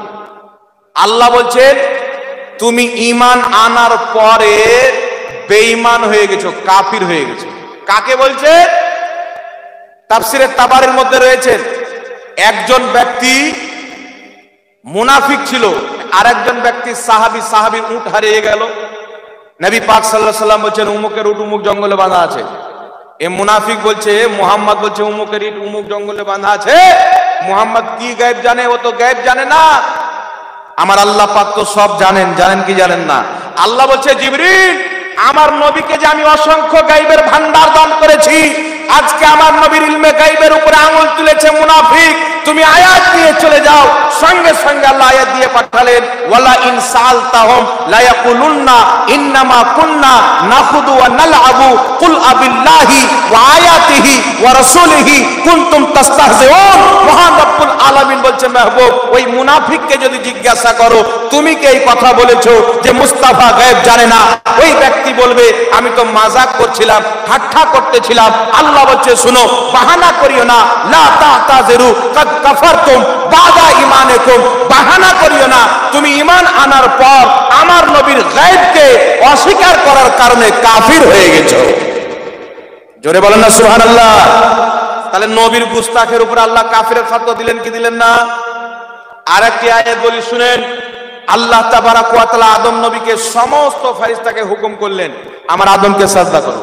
উসজুদু লি আদামা, আদমকে সাজদা করো। ফাসাজাদু, সবাই সাজদা করলো ইল্লা ইবলিস, কিন্তু ইবলিস সাজদা করলো না। সবাই জানেন তো? আচ্ছা, ইবলিসকে আল্লাহ পাক আদম আলাইহিস সালামের তাজিম করতে বললেন, সম্মান করতে বললেন, সে মানলো না, আদম নবীকে অপমান করলো, আদম নবীর বেয়াদবি করলো। আল্লাহ তাবারাক ওয়া তাআলা তার উপরে কাফিরের ফতোয়া দিলেন, ওয়া কানা ওয়াস্তাকবারা মিনাল কাফিরিন। আল্লাহ তার উপরে কাফিরের ফতোয়া দিলেন। আর এইগুলো কোরআন পাকের মধ্যে আল্লাহ বয়ান করে দিয়েছেন যে আমার কোরআন হচ্ছে ইসলামের বিধান। কিয়ামতের সকাল পর্যন্ত যারা নবীর গুণগান করবে তারা ঈমানদার হবে, যারা নবীর তাওহীদ করবে কোরআন পাকের ফয়সালা অনুযায়ী তারা কাফির হয়ে যাবে। জোরে বলতে হবে সুবহানাল্লাহ। তাহলে প্রত্যেক সাহাবার ইজমা, প্রত্যেক তাবিনের ইজমা, প্রত্যেক ইমামের ঐক্যমত, প্রত্যেক মুহাদ্দিসিনের ইজমা, সমস্ত উম্মতের ইজমা হচ্ছে কেউ যদি নবী পাক সাল্লাল্লাহু আলাইহি সাল্লামের চুল পরিমাণে গুস্তাখি করে, বেয়াদবি করে, সঙ্গে সঙ্গে ওই ব্যক্তি ইসলাম থেকে খারিজ হয়ে যায়, অর্থাৎ মুরতাদ হয়ে যায়, কাফির হয়ে যায়। জোরে বলতে হবে সুবহানাল্লাহ। কারণ নবীর বেয়াদবি করা মানে আল্লাহর বেয়াদবি করা। তাই আল্লাহ বলছেন, যারা আল্লাহ রাসূলকে কষ্ট দেয় দুনিয়া আখিরাতে তাদের প্রতি লানাত। আল্লাহকে কেউ কষ্ট দিতে পারে? নবীকে কষ্ট দিয়েছেন আমরা জানি, দান্দানে মুবারক ভাঙা হয়েছিল, আমার নবীর উপরে উঝড়ি চাপানো হয়েছিল, আমার নবীকে তয়েফের মাটিতে রক্ত রক্তিত করা হয়েছিল। কিন্তু আমার নবীকে কষ্ট দেয় এটা তো আমরা পেয়েছি, কিন্তু আল্লাহকে কেউ কষ্ট দিতে পারে এটা তো আমরা মানতে পারছি না। তো কোরআন যখন বলছে মিথ্যাও হবে না, আল্লাহ তুমি বলছো সমাধান তুমি করো, তো আল্লাহ বলছে শুনো, আমাকে কেউ কষ্ট দিতে পারে না, যারা আমার নবীকে কষ্ট দিল তারা আমি আল্লাহকে কষ্ট দিল। সুবহানাল্লাহ বলতে হবে। তাহলে কি বুঝতে পারলেন? শরীয়তের বিধানে নবী পাকের যারা গুস্তাখি করবে কিয়ামতের সকাল পর্যন্ত দায়িত্বশীল উলামায়ে কেরাম তার উপরে কুফরের ফতোয়া দিবে। সেই যদি তওবা করে নেয় কোনো বিষয় নাই, আর যদি বিনা তওবা করে মারা যায় তার মাগফিরাতের দোয়া করাও হারাম হবে, তার জানাজার নামাজ পড়াও হারাম হবে, তাকে মুসলমানের কবরস্থানে দাফন করাও হারাম। আপনাদের কবরস্থানে কোনো হিন্দুকে এসে যদি দাফন করে দিবেন? কেন দিবেন না? ঈমানের আলো তার অন্তরে নাই। তো কেউ নবীর গুস্তাখি করলে ওর মধ্যে ঈমান থাকে না, বেরিয়ে যায়? এই কথা বলেন, বেরিয়ে যায় না? হাদিস শরীফের মধ্যে আছে কেউ যখন জিনা করে ওর ঈমানটা বেরিয়ে থাকে। জি, তো নবীর গুস্তাখি করা জিনার চাইতে নিকৃষ্ট কাজ। কারণ জিনা হচ্ছে গুনার কাজ, সুদ হচ্ছে গুনার কাজ, কিন্তু নবীর গুস্তাখি করা হচ্ছে কুফরি কাজ। এই কাজ যে ব্যক্তি করবে ওর উপরে কুফরের ফতোয়া দেওয়া উম্মতের উলামায়ে কেরামের উপরে ওয়াজিব হয়ে যাবে। বলুন সুবহানাল্লাহ। এবার কেউ যখন কুফরি বাক্য উচ্চারণ করলো, সে না জেনে করুক আর জেনে করুক, শরীয়তের বিধান যেটা ফতোয়া শামির মধ্যে রয়েছে, ইন কানা দলিল আল ইস্তিগফার ইউকাফফারু বিহি ওয়া ইন লাম ইয়াকসুদুল ইস্তিগফার। কেউ যদি কুফরি শব্দ উচ্চারণ করে, জেনে করুক আর না জেনে করুক, তাকে কাফির বলতে হবে। বলুন সুবহানাল্লাহ। সে তওবা করলে কোনো অসুবিধা নাই, যদি তওবা না করে, না আমি যেটা বলেছি ঠিক বলেছি, তাহলে ওকে মুসলমান মানা যাবে? এখন আপনাদের সম্মুখে আমরা বলছি শুনেন, এখন ঈমানের চোর অনেক বেরিয়েছে। কে বলছে আমি কিয়াম করব না, কে বলছে আমি মিলাদ করব না, কে বলছে আমি দুরূদ পড়ব না, কে বলছে আমি মহরমের দিনটাকে পালন করব না, কে বলছে আমি রবিউল আউয়াল পালন করব না। তো সব ঝামেলা পরে, কারণ রবিউল আউয়াল তারাই পালন করবে যারা নবীর উপরে ঈমান এনেছে, মহরম তারা পালন করবে যারা আহলে বাইতকে ভালোবাসে, যারা কিয়াম তারাই করবে যারা শরীয়তের বিধানকে মানে, আল্লাহর হুকুমকে মানে। কিন্তু যারা মুসলমানই না তারা কিয়াম করবে? মিলাদ করবে, 12 রবিউল আউয়াল পালন করবে? এই কোন হিন্দু এলাকাতে কেউ পালন করে? ইহুদিরা পালন করে, নাসরানীরা পালন করে। পালন কে করে? ইয়ামানে চলে যান, মুসলমান পালন করে। পাকিস্তানে চলে যান, মুসলমান পালন করে। বাংলাদেশে চলে যান, মুসলমান পালন করে। দামেস্কে চলে যান, মুসলমান পালন করে। সৌদি আরবের ইতিহাস পাঠ করেন, আজকে থেকে 100 বছর পূর্বে সর্বপ্রথম সৌদি আরবের যত ইমাম ছিল, মুহাদ্দিস ছিল, মুহাক্কিক ছিল, তারা সবাই মিলে 12 রবিউল আউয়ালে যখন চাঁদ উঠতো, একদিন 2 দিন না, পুরো মাস মিলাদুন নবী তারা পালন করতে। বলেন সুবহানাল্লাহ। আজকে একজন বুদর মুন্সি গিয়েছে সৌদি আরব উমরা করতে, বলছে যে এখন মক্কা মদিনার লোক 12 রবিউল আউয়াল বলতে বুঝে না। আমার বাড়ি ঝাড়খণ্ড, রাজমহল, সাহেবগঞ্জ জেলা। আমার বউ দেখতে কেমন, আমার ছেলে কেমন, আমি কেমন, এটা আমার গ্রামের লোক চাইতে বেশি আপনাদের পেটকা বাড়ির লোক জানে। কি গ্রামটা না, এ পাটিকা বাড়ির লোক বেশি জানে না আমার গ্রামের লোক বেশি জানে? তো সৌদি আরবের নবী জন্ম নিল, সৌদি আরবের লোককে খবর নাই, ভারতের লোক বুঝে নিল। দেখেন যুক্তি দেখেন। আচ্ছা চল বেটা, সৌদি আরবে তাহলে যেটা হয় ওটা তোকে করতে হবে। মিলাদ হয় না, তুই করিস না, মানুষকে বাধা দিস, তাহলে সৌদি আরবে যেটা হয় তোকে করতে হবে। আজ থেকে 2 বছর পূর্বে সৌদি আরবের রাজধানী রিয়াজে সালমান খান আর শিল্পা শিট্টি ভারতের নায়ক এবং নায়িকাকে নিয়ে গিয়ে উলঙ্গ ড্যান্স করালো 2-3 দিন পর্যন্ত। তুমি তোমার মার আব্বাকে কবে ড্যান্স করাবো? জি, ওর ফতোয়া অনুযায়ী হালাল হয় কি হয় না? তো সৌদি আরবে যেটা করবে ওটা যদি হালাল হয় তো উলঙ্গ ড্যান্স করা হালাল হয়ে যাবে। হোলি ওয়েন্ডে ইহুদিদের দিন পালন করা হলো, মোবাইলে সার্চ করে ইহুদিদের দিন পালন করা হালাল হয়ে যাবে। কিন্তু আমার নবী বলছেন, মান তাশাব্বাহা বিকওমিন ফাহুয়া মিনহুম, যে যেই কওমের যেই ধর্মের নকল করবে সে তারই মধ্যে পড়বে। তো তোমরা ইহুদিদের দিন পালন করেছো সৌদি আরবের রাজধানীতে, আহলে হাদিসদের শায়েখরা বসে আছে দেখছে, আহলে হাদিসদের শায়েখরা দেখছে ড্যান্স হচ্ছে, একটা ফতোয়ার ক্ষমতা হয় না। কেন? সৌদি আরবের যে বাদশা আছে আমেরিকার হাতে হাত রেখে আছে, ইসরায়েলের হাতে হাত রেখে আছে, আর ওরা জানে এই বাদশার বিরুদ্ধে যদি ফতোয়া দিই আমাদের কচু কাটা করে কেটে দিবে, ছক্কা বানিয়ে দিবে। এই ভয়ে ফতোয়া দেয় না। তাই বেরাদ ইসলাম, সৌদি আরবের ইতিহাস জানতে হবে। 700-800 বছর থেকে সৌদি আরবে প্রত্যেক ইমাম মুহাদ্দিসিন যারা উত্তম চরিত্রের অধিকারী ছিলেন তারা মিলাদুন নবী পালন করছেন, ওখান থেকে এসেছেন। ইমাম হালবি রাহমাতুল্লাহ আলাইহি সিরাতে হালবিয়ার মধ্যে লিখেছেন, যখনই 12 রবিউল আউয়ালের চাঁদ উঠবে পুরো আরববাসী, শুধু সৌদি আরব না, কাতার, দুবাই, ইয়ামান, জর্ডান, লেবনান, শামদাস, দামেস্ক, যত আরব কান্ট্রি আছে সমস্ত আরব বিশ্বের ইমানদার মিলাদুন নবী পালন করতে ব্যস্ত হয়ে যায়। বলুন সুবহানাল্লাহ। আজকের সৌদি আরব নেবেন না তখনকার সৌদি আরব নেবেন? জোরে বলেন। 700-800 বছর পর্যন্ত সৌদি আরবে ইসলাম ছিল না। আমার নবী বলেছেন, আল মালহামাতুল উজমা, আরব ধ্বংস হয়ে যাবে, কিয়ামতের পূর্বে আরবিরা বরবাদ হয়ে যাবে। কারণ এমন কোন আমেরিকান কালচার, ইহুদি কালচার নাই যেটা এদের মধ্যে হবে না। এখন হালাত তো জানেন আপনারা। তাই ব্রাদার ইসলাম, দলিল সৌদি আরব না, দলিল হচ্ছে কোরআন ও হাদিস এবং আল্লাহ রাসূল যাকে দলিলের যোগ্য বানিয়েছেন ওই ব্যক্তিকে আমরা দলিল হিসেবে মানি। যেমন সাহাবায়ে কেরাম, যেমন ফুকাহায়ে কেরাম। আল্লাহ কুরআন পাকে বলছেন, ইয়া আইয়ুহাল্লাযীনা আমানু আতিউল্লাহ ওয়া আতিউর রাসূল ওয়া উলিল আমরি মিনকুম। আল্লাহ বলছে, হে ঈমানদার, আমি আল্লাহর আদেশ মানো, আমার রাসূলের আদেশ মানো, ওয়া উলিল আমরি মিনকুম, এবং হুকুমদাতাদের আদেশ মানো। এই হুকুমদাতা কে? আপনার কিতাব আল হাকিম আল মুস্তাদরাক আলা সহিহাইনের মধ্যে ইমাম হাকিম রাহমাতুল্লাহ আলাইহি সহিহ সনদে হাদিস বর্ণিত করেছেন। বিখ্যাত সাহাবী জাবির ইবনে আব্দুল্লাহ রাদিয়াল্লাহু তাআলা আনহু বলছেন, আল্লাহ পাকের এলান, উলিল আমরে মিনকুম, হুকুমদাতাদের আদেশ মানো, ইয়ানি উলামা ওয়াল ফুকাহা, অর্থাৎ হক্কানি আলিম এবং ফকিহদের আদেশ মানো। বলো সুবহানাল্লাহ। তার কারণে বিরাদর ইসলাম, আল্লাহর কোরআন যদি করির আদেশ মানতে বলে, মানতে হবে কি হবে না? এই জোরে বলেন। কেউ একজন বলছে আমি কোরআন আর সহিহ হাদিস ছাড়া কিছুই মানি না, একজন বলছে কোরআন আর সহিহ হাদিস ছাড়া কিছুই মানি না। আমি বললাম, কোরআন তো বলছে ফুকাহাদেরকে মানো, তো তুমি ফুকাহাদেরকে মানো না, এর মানে তুমি তো কোরআনই মানলে না। কোরআনের কথা না মানলে কোরআনকে মানা হলো? জোরে বলেন। তো না, এরা কোরআন মানে না, হাদিস মানে। আলহামদুলিল্লাহ, কোরআন ও সুন্নাতের প্রতি আজকে পর্যন্ত যারা কায়েম ও দায়েম আছেন, কিয়ামতের সকাল পর্যন্ত থাকবে, ওই জামাতটার নাম হচ্ছে আহলে সুন্নাত ওয়াল জামাত। এইবার চলে আসেন বিরাদর ইসলাম, মিলাদুন নবী কেন করবে, তারা কিয়াম কেন করবে, সালাত ও সালাম কেন পড়বে, মুহররম কেন পালন করবে? যেই ব্যক্তির ঈমান আছে। আহলে হাদিসদের গুরু নওয়াব সিদ্দিক হাসান খাঁ গোপালী নিজের কিতাবের মধ্যে লিখছে যে 12ই রবিউল আউয়ালে নবীর আগমনে কেউ যদি খুশি না হয় ও ঈমানদারই হতে পারে না। জি, ওদেরই মৌলবি লিখছে। আর এরা মানুষকে কানার শিক্ষা দিচ্ছে যে তোমরা নবী এসেছেন খুশি পালন করছে, এই দিনে নবী মারা গেছেন, নাউজুবিল্লাহ, তো দুঃখ কানো না কেন? তো তোরা কানাটা লেলে আমরা খুশিটা নিয়ে নি নাকি বলে? কারণ আমাদের নবী জিন্দা নবী, জোরে বল সুবহানাল্লাহ। তু জিন্দা হে ওয়াল্লাহ, তু জিন্দা হে ওয়াল্লাহ, মেরে চশমে আলম সে ছুপ জানে वाले।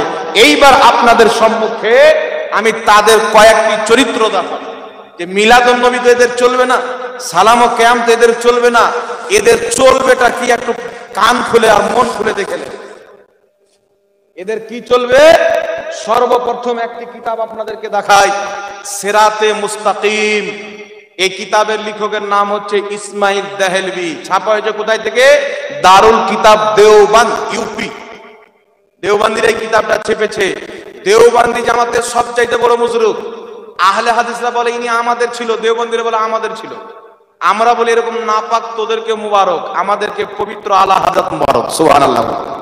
জি, কেন নাপাক?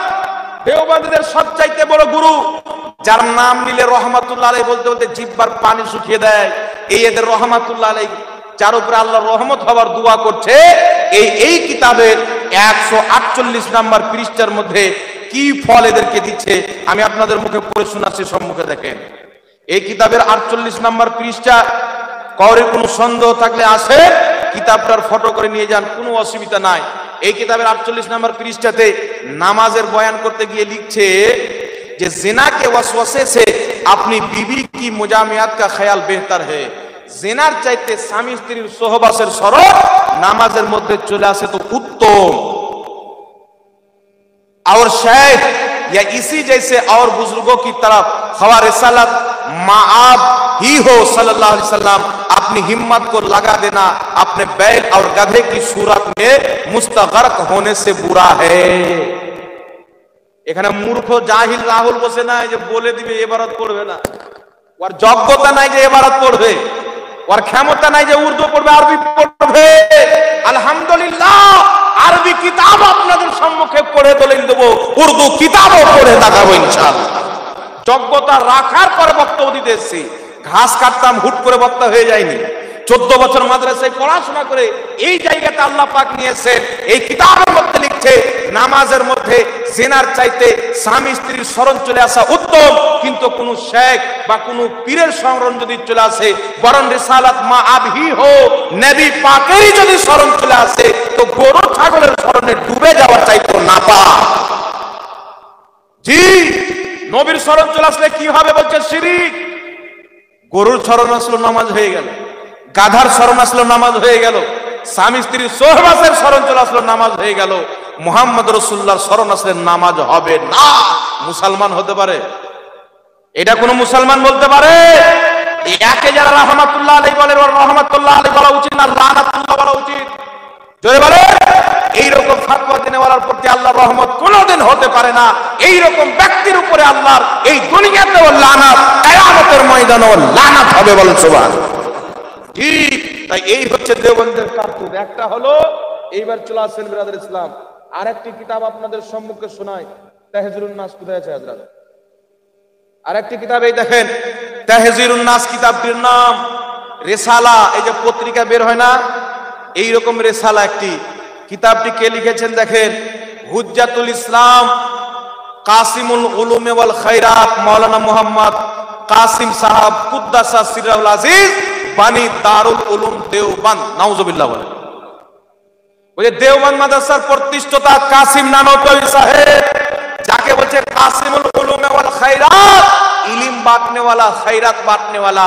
আপনি বলেন নবী বাঁটনে वाला শিরক, আর ওর মৌলবি বাঁটনে वाला ঈমান। তো কলমাটা কার পড়েছে? নবীর না মৌলবি? যারা নবীর কলমা পড়েছে নবীর গুণগান করবে, যারা মুন্সির কলমা পড়েছে মুন্সির গুণগান করবে। এই ভদ্রলোক এই কিতাবের 25 পৃষ্ঠার মধ্যে কি শিক্ষা দিয়েছেন দেওবন্দি জামাতকে, একটু ধ্যান দিয়ে শুনবেন। এই কিতাবের 25 পৃষ্ঠার মধ্যে লিখছেন, বিল ফরজ बल्कि अगर बिलफर्ज बादे जमाना नबी सल्लल्लाहु अलैहि वसल्लम कोई नबी पैदा हो तो फिर भी खातमियत मोहम्मद में कुछ फर्क ना आएगा। বলছে আমাদের নবীর পরে যদি নতুন নবী জন্ম নিয়ে নেয় তবু আমাদের নবীর শেষ নবী হওয়াতে কোনো অসুবিধা নাই। নাউজুবিল্লাহ বলবেন না? তো গোলাম আহমদ কাদিয়ানী বলছে যখন অসুবিধা নাই তো আমি গোলাম আহমদ কাদিয়ানী নবী। বুঝতে পারছেন? এই কাদিয়ানীকে কারা নবী দাবি করার হুকুম দিয়েছে? কারা রাস্তা খুলে দিয়েছে? গোলাম আহমদ কাদিয়ানী নবী দাবি করেছে। রাস্তা দেওবন্দ মাদ্রাসার প্রতিষ্ঠাতা কাসিম নানওতারি করে দিয়েছে। তাহলে কোন ব্যক্তি যদি বলে আমাদের নবী পরে নতুন নবী যদি জন্ম নিয়ে নেয় আমাদের নবীর শেষ নবী হতে ব্যাঘাত ঘটবে না, আপনারা বলেন তো ঘটবে কি ঘটবে না? আমাদের নবী শেষ নবী থাকবে। আল্লাহ বলেন খাতামুন নবিয়্যিন, আমার নবী শেষ নবী, আমার নবীর পরে কোনো নবী আসবে না। আমার নবী বলেন লা নবিয়্যা বাদি, আমার পরে কোনো নবী জন্ম নিবে না। এই গাধা বলছে জন্ম নিলে তফাৎ ঘটবে না। আরে কেন ঘটবে না? নবীর পরে যদি নতুন নবী জন্ম নেয় নবীর কথা মিথ্যা হয়ে যাবে, আল্লাহর কালাম মিথ্যা হয়ে যাবে। শুনো, না আল্লাহর কালাম মিথ্যা হতে পারে, না মুহাম্মদ রাসূলুল্লাহর বাণী মিথ্যা হতে পারে। তোমার মতন কাজ্জাব মিথ্যা, তোমার মতন কাজ্জাব হচ্ছে বেঈমান। একটা লিখলো, শুধু একটা না আরো কত গুস্তাখি করছে দেখেন। তারপরে সাফা নাম্বার 5 নাম্বার পৃষ্ঠার মধ্যে লিখছে কি দেখেন, আম্বিয়া আপনি উম্মত সে মুমতাজ হতে হে তো উলুম হি মে মুমতাজ হতে হে। নবীগণ নিজের উম্মত চাইতে সম্মানিত হয় তো জ্ঞানের কারণে, বিদ্যার কারণে, ইলমের কারণে। বাকি রাহা আমল, বাকি থাকলো আমলের কথা, তো इसमें बसा औकात बाज़ाहिर उम्मती मसावी हो जाते हैं बल्कि बढ़ भी जाते हैं। বাকি থাকলো আমলের কথা, তো আমল করে উম্মতি নবীগণের সমতুল্য হয়ে যায়, বরং নবীর চাইতে আগেও বেড়ে যায়। নাউজুবিল্লাহ। এটা কোন মুসলমানের আকীদা হতে পারে? মুসলমানের আকীদা হতে পারে? একটা আকীদা হলো চলাছে শুধু রাসূলুল্লাহ সাল্লাল্লাহু আলাইহি সাল্লামের না। এই দেখেন কিতাব ফতোয়া রশিদিয়া ছাপা হয়েছে কোথায় থেকে? কুতুবখানা রাহমানিয়া দেওবন্দ, তারা নিজে ছেপেছেন। ইনি নাম হচ্ছে রশিদ আহমদ গাঙ্গোহী, তবলিগি জামাতের প্রতিষ্ঠাতা, ইলিয়াস কান্দওয়ালি সাহেবের পীর ও মুর্শিদ, দেওবন্দি জামাতের প্রতিষ্ঠাতা। ইনি এই কিতাবের মধ্যে কি লিখতেছেন দেখেন। এই কিতাবের পৃষ্ঠা নাম্বার 92 এর মধ্যে ইনি ফতোয়া দিচ্ছেন যে নবী আল্লাহ তাবারক ওয়া তাআলার ব্যাপারে কি গুস্তাখি করছে দেখেন। এই কিতাবের মধ্যে লিখছে পাস সাবিত হুয়া কে কিস দাখিলে তাহতে কুদরতে বারি তাআলা জাল্লা ওয়া আলা হে। বুঝে প্রমাণ হলো যে মিথ্যা কথা আল্লাহর কুদরতের মধ্যে পড়ে, আল্লাহ মিথ্যা বলতে পারে। আর কেন বলতে পারবে না? ওয়া হুয়া আলা কুল্লি শাইইন কাদির, আল্লাহ প্রত্যেক জিনিস করতে পারে, তো মিথ্যাও বলতে পারে। এই বলে মিথ্যা বলতে পারে। এই আয়াতের ব্যাখ্যা আকীদার ইমামগণ করেছেন। এর অর্থ হচ্ছে প্রত্যেক সম্ভব জিনিস আল্লাহ করতে পারে, মিথ্যা আল্লাহ বলতে পারে না, চুরি আল্লাহ করতে পারে না। প্রত্যেক নাপাক নিকৃষ্ট কাজ থেকে আমার আল্লাহ পাক। সুবহানাল্লাহ। আল্লাহর একটা নাম সাদিক আছে না? চূড়ান্ত সাদিক হচ্ছে আল্লাহ। আল্লাহর চাইতে বড় সত্যবাদী কেউ নাই। কিন্তু এই জগৎবাসীকে শিক্ষা কি দিচ্ছে? আল্লাহ মিথ্যা বলতে পারে। তাই তাফসিরে রাজির মধ্যে লেখা আছে, তাফসিরে মাতুরিদির মধ্যে লেখা আছে, আকীদাতুত তাহাবী সহ অনেক কিতাবের মধ্যে স্পষ্ট আকীদার ইমামগণ ফতোয়া দিয়েছেন, যেই ব্যক্তি বলবে আল্লাহ মিথ্যা বলতে পারে ওই ব্যক্তি মুসলমান না, সঙ্গে সঙ্গে ওই ব্যক্তি বেঈমান হয়ে যাবে। দেখেন আল্লাহর গুস্তাখি করলো। এইবার চলে আসেন আর একটা ভদ্রলোক, আপনারাও হয়তো নাম শুনে হবেন।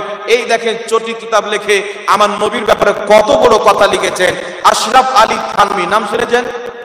আশরাফ আলী থানভী। কিতাবটি ছাপা হয়েছে কুতুবখানা আশরাফিয়া রশিদ কোম্পানি দেওবন্দ। দেওবন্দ থেকে এই কিতাব ছাপা হয়েছে।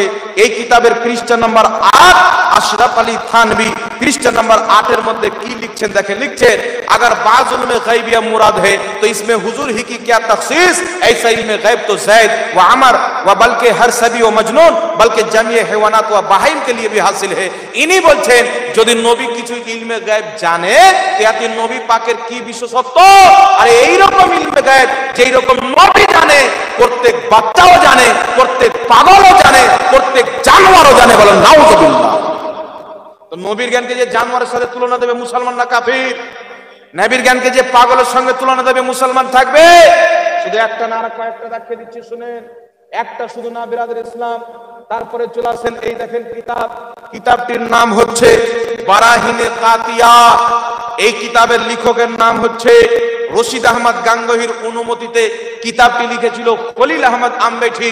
দেওবন্দীদের মাথার তাপ, যারা নবীর কথাকে বাদ দিতে পারে, এদের কথাকে যারা বাদ দেয় না। এই কিতাবের পৃষ্ঠা নাম্বার 122 মধ্যে কি লিখতেছেন দেখেন। 122 নাম্বার পৃষ্ঠার মধ্যে লিখতেছে নবী পাক সাল্লাল্লাহু আলাইহি ওয়াসাল্লামের ইলমের ব্যাপারে কি লিখছে দেখেন। লিখছেন আল হাসিল गौर करना चाहिए कि शैतान और मलकुल मौत का हाल देखकर इल्म मुहित जमीन का फख्र आलम को खिलाफ नुसूस कतिया के बिला दलील महज कयास फासिदा से साबित करना शिरक नहीं तो कौन सा ईमान का हिस्सा है। शैतान व मलकुल मौत को ये उस वक्त नस से साबित हुई, फख्र आलम की उसवत इल्म की कौन सी नस से कती है जिससे तमाम नुसूस को रद्द करके एक शिरक साबित करता है। ये बोलছে শয়তান আর মালকুল মউতের ইলম যে বেশি, এটা কুরআন এবং হাদিসের অকাট্য দলিল থেকে প্রমাণিত, কিন্তু নবীর ইলম যে বেশি এর কোনো দলিল নাই। কেউ যদি নবীর ইলমকে বেশি প্রমাণ করতে চায়, ওই ব্যক্তি শিরক করলো। আর শয়তানের ইলমকে কেউ যদি বেশি মানে, ওই ব্যক্তি ঈমানদার হলো। বলে নাউজুবিল্লাহ। তো শয়তানের জ্ঞানকে বেশি মানলে শিরক হলো না। নবীর জ্ঞানকে যদি শয়তানের জ্ঞান চাইতে বেশি মানে, তো আপনি মুশরিক হয়ে যাবেন। এর শিরকের ফতোয়াতে লাত মারা দরকার আছে না নাই? কথা বলেন, দরকার আছে না নাই? এই আকীদা জানতে হবে। সালাম কিয়াম পরে, মিলাদুন নবী পরে, তুমি তো মুসলমানই না, তো মিলাদুন নবী কেন পালন করো? তোমার তো ঈমানই নাই। তুমি তো আল্লাহর গুস্তাখ, তুমি তো নবীর গুস্তাখ। আল্লাহর গুস্তাখ এবং নবীর গুস্তাখকে আল্লাহ সর্বপ্রথমে তৌফিক দান করেনি। নবীর গুস্তাখ ইবলিস সাজদা করবে, আল্লাহ তাকে তৌফিক দেয়নি। কিয়ামত পর্যন্ত নবীর গুস্তাখদেরকে আল্লাহ তৌফিক দান করবে না। আল্লাহ চায় না যে তারা আমার নবীর সম্মানে দাঁড়িয়ে সালাত ও সালাম পাঠ করো। এটা আল্লাহ চায় না। যদি আল্লাহ চাইতো তারা হেদায়েত পেত, কিন্তু আল্লাহ চায় না। যে আমার নবী যারা গুস্তাখি করছে, আল্লাহ বলছে আমি ওকে ছাড় দিয়েছি কিন্তু ছেড়ে দিইনি। জোরে বলেন সুবহানাল্লাহ। একটা হলো এই কিতাবের আরেকটা জিনিস শুনেন। আগে দুটো হাদিস শুনেলেন। হাদিস হচ্ছে রাসূল পাক সাল্লাল্লাহু আলাইহি সাল্লাম বলেছেন, হাদিসটি মিশকাত শরীফের মধ্যে আছেন। এখানে উলামায়ে কেরাম বসে আছেন, ইনারা সবাই জানেন। হাদিসটি হচ্ছে রাসূল পাক বলছেন, মান রাআনি ফিল মানাম ফাকাদ রাআল হক। রাসূল করিম সাল্লাল্লাহু আলাইহি সাল্লাম বলছেন, যেই ব্যক্তি স্বপ্নে আমাকে দেখলো সে আমাকেই দেখলো। সুবহানাল্লাহ বলেন।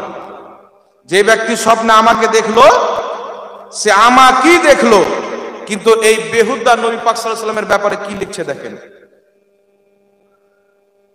একবার দরুদ শরীফ পাঠ করেন তো, আল্লাহুম্মা সাল্লি আলা সাইয়্যিদিনা ওয়া শাফিয়ানা মাওলানা মুহাম্মাদিন বারিক ওয়া সাল্লিম সালাতাম ওয়া সালামান আলাইকা ইয়া রাসূলুল্লাহ সাল্লাল্লাহু তাআলা আলাইহি সাল্লাম। জি, এই কিতাবের 63 নম্বর পৃষ্ঠার মধ্যে দেওবন্দীদের আকা গুরু লিখছে। কি লিখছে জানেন? এক সালে ফকরে আলম আলাইহিস সালাম की जियारत से ख्वाब में मुशर्रफ हुए। একজন नेक ব্যক্তি দেওবন্দীদের नबी पाक सल्लल्लाहु अलैहि वसल्लम के स्वप्नों देखलो, तो आपको उर्दू में कलाम करते देखकर पूछा, আপনাকে উর্দুতে কথা বলতে দেখে জিজ্ঞাসা করলেন, आपको ये कलाम कहां से आ गई? আপনি এই ভাষাটা কোথায় থেকে শিখলেন? কোথায় থেকে উর্দু আপনাকে চলে আসলো? आप तो अरबी है, আপনি তো আরবি। तो फरमाया, তখন নবী পাক বললেন कि जब से उलमाए मदरसा देवबंद से हमारा मामला हुआ हमको ये जबान आ गई। নবী পাক বলছে, উলমায়ে দেওবন্দের সঙ্গে যখন থেকে আমি আমার সম্পর্ক হয়েছে, তখন থেকে তাদের কাছে আমি উর্দু শিখে নিয়েছি। নাউজুবিল্লাহ বলবেন না? মানে দেওবন্দের সঙ্গে সম্পর্ক করার আগে নবী উর্দু জানতেন না। তো নিজের বাপ দাদার ধর্মকে বাঁচার জন্য নবী পাককে ছাত্র বানাচ্ছে, আর দেওবন্দের কাট মুর্শিদেরকে নবীর শিক্ষক বানাচ্ছে। জুতা খাই কি খাই না? আর আমার নবী বলছেন, বইস্ত মুআল্লিমান, আমি ছাত্র হয়ে না, জগৎবাসীর পৃথিবীর শিক্ষক করে আল্লাহ আমাকে পাঠিয়েছে। বলেন সুবহানাল্লাহ। তার কারণে এরা বলেন নবী লিখতে জানতো না, পড়তে জানতো না। কিন্তু বুখারী শরীফ হাদিস নাম্বার 2699 খুলেন, আমার নবী নিজেই লিখেছেন। সুবহানাল্লাহ। নিজেই সিগনেচার করেছেন। যেই ব্যক্তি বলে নবী লিখতে জানতো না, সে জাকির নায়েক হোক আর মিজানুর রহমান আজারি হোক, আমি আপনাকে বলছি শুনেন, বুখারী শরীফ 2699 নম্বর হাদিস খুলেন। যে হাদিসকে কোনো বাপের বেটা জয়ী বলতে পারবে না, বিশুদ্ধ সহিহ হাদিস থেকে প্রমাণিত, আমার আপনার নবী নিজেই লিখেছেন। আমার নবী নিজেই লিখেছেন, সহিহ হাদিস বুখারীর হাদিসে আছে। আর এরা বলছে নবী লিখতে জানতেন না, তো মুনাফিক না? জি, তাই বিরাদ ইসলাম খবরদার। ঈমান যখন চুরি করতে আসবে না, বড় বড় লেভেল নিয়ে আসবে, ছোট মোটো হয়ে আসবে। জি, বড় বড় সেজে আসবে, বাঘা সেজে থাকবে, আর তার অন্ধ ভক্তরা তাকে এমন উঁচু করে দিবে যে নবীর রওজা মুবারক চুমলে শিরিক, আর দিলবার শাহির অ্যাম্বুলেন্সকে চুমলে নেকি। জি দেখেন তফাৎ। আর মৌলবীকে যতটুকু ভালোবেসেছে, যদি মুহাম্মদ রাসূলুল্লাহকে ভালোবাসতো, আল্লাহ তাবারাক ওয়া তাআলা অবশ্যই তাকে জান্নাত দান করতে বলেন সুবহান। তাহলে এই কটা আকীদা, নবীর চাইতে শয়তানের জ্ঞান বেশি, এবং নবী পাককে দেওবন্দিরা উর্দু শিখিয়েছেন। নবী পাকের মতন জ্ঞান প্রত্যেক জীবজন্তু পশু পাখিকে আছে। আল্লাহ তাআলা মিথ্যা বলতে পারে ফতোয়া রশিদিয়া, আল্লাহর নবীর পরে নতুন নবী জন্ম নিতে পারে তাহজিরুন নাস। এই চারটি আকীদার কারণে আরব দেশের একটা না দুটা না, মক্কা মদিনার 33 জন উলামায়ে কেরাম বলেছেন এই চারজন ব্যক্তি হচ্ছে কাফির মুরতাদ। এদের আকীদাকে জানার পর যারা একে মাওলানা মনে করবে, নিজের সরদার বানিয়ে তাকে অনুসরণ করবে, তারাও হবে বেঈমান এবং মুরতাদ। নারে তাকবীর, নারে তাকবীর, নারে রিসালাত। তাই বিরাদর ইসলাম, এই ধরনের যারা আকীদা রেখেছেন, যারা এদেরকে অনুসরণ করে চলে, তারাই হলো দেওবন্দি, তারাই হলো তবলিগি জামাতের অনুসারী। তাই তবলিগি জামাতে যাওয়া যাবে না। এই জন্য যাবে না যে নবীর গুস্তাখ নিজের দলকে বাড়ার জন্য। যখন এই আকীদাগুলি বিশ্বে প্রচার হয়ে গেল হিন্দুস্তানে, এদের কোথায় আশ্রয় ছিল না, কেউ এদেরকে দেখতে পারতো না। আমার নবীকে গালি দিয়েছে, আল্লাহকে মিথ্যাবাদী বলেছে, যেখানে দেখতো জুতা পিটা করে পিটতো। তখন এরা কি করলো, আমাদের তো কোনো রাস্তা নাই, তো কি করব? ওই সময়তে তারা দেখলো উম্মতের বেশিরভাগ লোক নামাজ থেকে দূরে সরে গেছে, তারা তাবলিগি জামাত বানালো, যে নামাজ শিক্ষার বাহানাতে তাকে দেওবন্দি বানালো। জি, নামাজ তো শিখিয়ে দিবে, কিন্তু আপনাকে দেওবন্দি বানিয়ে দেবে, আর দেওবন্দি হয়ে গেলেন আপনি জাহান্নামী হয়ে গেলেন। তাই বিরাদর ইসলাম, না এদেরকে সমাজে রাখা যাবে, না এদের সঙ্গে চলাফেরা করা যাবে। কারণ আল্লাহ পাক বলেছেন বন্ধুত্ব করো তো আল্লাহ আল্লাহ রসুলের জন্য, দুশ্মনী করো তো আল্লাহ আল্লাহ রসুলের জন্য। জোরে বলেন সুবহান। তাহলে আমার রসুলকে যে গালি দিয়েছে ওর সঙ্গে আমি বন্ধুত্ব করব? আমার রসুলকে যে গালি দিয়েছে ও কাট মুর্শিদের বক্তব্য শোনা যাবে? তাহলে যারা আল্লাহ নবীকে গালি দিয়ে রেখেছেন কায়াম করা হারাম, এটা বলতে ওদের ব্যাঘাত ঘটবে? এটা স্বাভাবিক বিষয়। এটা আল্লাহকে ছাড়েনি, রাসূলুল্লাহকে ছাড়েনি, তো যে আল্লাহ আল্লাহ রসুলের গুস্তাখি করেছে, কায়াম করাটা এদের এখানে স্বাভাবিক বিষয়। তাই খবরদার বিরাদর ইসলাম, এরা আপনার ইমানকে চুরি করবে। এদের ভিট হচ্ছে নবীর দুশ্মনের উপরে। নিজের ইমানকে বাঁচিয়ে রাখবেন, এদের থেকে সতর্ক আপনাকে থাকতে হবে। একটি প্রশ্ন এসেছেন, আমি বলবো একটু অপেক্ষা করেন, ইনশাআল্লাহ আপনাকে আমি উত্তর দিয়ে দিচ্ছি। তার আগে আর কয়েকটি জিনিস আপনাদের সম্মুখে আমার দেখানো আছে। এই দেখেন, আমার হাতে দুটি কিতাব আছে। একটি প্রায় 45-40 বছর পূর্বের ছাপা, আর একটি হচ্ছে আপনার হাল সালে ছাপা। এই কিতাবটির নাম হচ্ছে আল ইমদাদ। এটা রেসালা, উর্দুতে রেসালা বলা হয়, বাংলাতে পত্রিকা বলা হয়। এই কিতাব পত্রিকা ছাপেছেন কে? আশরাফ আলী থানভী। আশরাফ আলী থানভী এই কিতাবের পৃষ্ঠা নাম্বার 35-এর মধ্যে তার একজন মুরিদ তাকে একটা ঘটনা বলল, হুজুর আমি রাতের বেলা কলমা শরীফ পাঠ করছি, স্বপ্নতে লা ইলাহা ইল্লাল্লাহ মুহাম্মদ রাসূলুল্লাহ, কিন্তু মুহাম্মদ রাসূলুল্লাহর জায়গাতে আমার মুখ দিয়ে বের হচ্ছে লা ইলাহা ইল্লাল্লাহ আশরাফ আলী রাসূলুল্লাহ। নাউজুবিল্লাহ বলবেন না? বলছে হুজুর আমি আবার চেষ্টা করলাম যে কলমা তো আমি ভুল পড়ছি, ঠিকটা পড়ি, আবার পড়ছি লা ইলাহা ইল্লাল্লাহ মুহাম্মদ রাসূলুল্লাহ, তো মুহাম্মদ রাসূলুল্লাহর জায়গায় বের হচ্ছে আশরাফ আলী রাসূলুল্লাহ। তারপরে আমি ঘুম থেকে জেগে গেলাম, ঘুম থেকে জাগার পরে আমি ভাবছি রে আমি তো কলমা ভুল পড়েছি, সঠিক তো হচ্ছে লা ইলাহা ইল্লাল্লাহ মুহাম্মদ রাসূলুল্লাহ। আবার আমি কলমা পড়ছি লা ইলাহা ইল্লাল্লাহ মুহাম্মদ রাসূলুল্লাহ, তো মুহাম্মদ রাসূলুল্লাহ বের হয় না, বের হচ্ছে লা ইলাহা ইল্লাল্লাহ আশরাফ আলী রাসূলুল্লাহ। তারপরে বলছেন হুজুর আমি তো কলমা গলা ভুল পড়লাম, তো আমি চিন্তা করলাম তাহলে দুরূদ শরীফ পড়ি, তো দুরূদ শরীফ কি লিখছেন দেখেন। বলছে দুরূদ শরীফ পড়ছি, তো বলছি আল্লাহুম্মা সাল্লি আলা, আল্লাহ তুমি দুরূদ শরীফ নাজিল করো, অবতীর্ণ করো সাইয়্যিদিনা আমাদের সরদার ওয়া নবিয়ানা আমাদের নবী ওয়া মাওলানা আশরাফ আলী থানভী। তো যারা আশরাফ আলী থানভীকে নবী বলে লিখে রেখেছে, ওরা আপনাকে আমাদের নবীর সম্মানে দাঁড়াতে দিবে? ওদের মৌলবি যদি মরে তো ওদের মৌলবির অ্যাম্বুলেন্স চুমবে, টায়ার চুমবে, লাশ চুমবে, কবরের উপরে গাছের পাতার মালাও দিবে। আল্লাহ ওয়ালাদের মাজারে আপনি ফুল দিয়ে দেন, শিরিক। কিন্তু এ বেটা ওর বাপের কবরে গাছের পাতার মালা দিচ্ছে, শিরিক হয়? না, কিন্তু আল্লাহওয়ালাদের কবরে ফুল দেওয়া এটা প্রমাণিত আমল। নবীর হাদিস থেকে আমার পূর্বে আবু বকর মিসবাহি সাহেব আপনাদেরকে শোনাচ্ছিলেন, আমার নবী একটি কবরের পাশে গেলেন, দুটি কবর, আযাব হচ্ছে। সাহাবা বললেন কেন আযাব হচ্ছে হুজুর? রাসূল পাক বললেন একজন পেশাবের ছিটা থেকে বাঁচছিল না, একজন গিল্লা করত, চুগলি করত, তার কারণে এদের কবরে আযাব হচ্ছে। রাসূল পাক খেজুর একটি ডানা আনালেন, দুই ভাগে বিভক্ত করে দুটি কবরের উপরে রেখে দিলেন। রাসূল পাক বলেন যতদিন পর্যন্ত এই ডানা কাঁচা থাকবে এদের আযাবে কমই থাকবে। বলেন সুবহানাল্লাহ। এই হাদিসের উপরে ভিত্তি রেখে ফুকাহায়ে কেরাম বলেছেন, শুনেন, এই চা কেন দিচ্ছেন আপনারা? হ্যাঁ, ঠান্ডা লেগে গেছে? আপনাদের যখন পছন্দ আছে তো চলবে, সবাই যেটাকে পছন্দ করবে ওটাই পছন্দ হবে, আমার তো একা কিছু। হ্যাঁ, যাক, একটু আমার দিকে লক্ষ্য করেন, চা খান কিন্তু আমার দিকে তাকান, আর ঠোঁটও জ্বালিয়ে দিয়েন না। একটু লক্ষ্য করেন, রাসূল পাক বলেছেন খেজুরের ডানা নিয়ে এসো। নিয়ে আসা হলো, দুটি কবরে রাখলেন, অর্ধেক অর্ধেক করে ভাগ করে। রাসূল পাক বললেন যতদিন পর্যন্ত এই ডানা কাঁচা থাকবে ততদিন পর্যন্ত এদের কবরের আযাবে কমতি থাকবে। সুবহানাল্লাহ। কেন কমতি থাকবে? তো ফুকাহায়ে কেরাম বলছে শুনো, আল্লাহ বলেছেন সাব্বাহা লিল্লাহি মা ফিস সামাওয়াতি ওয়াল আরদ, জমিন এবং আকাশে যা কিছু আছে আল্লাহর তাসবিহ পাঠ করে।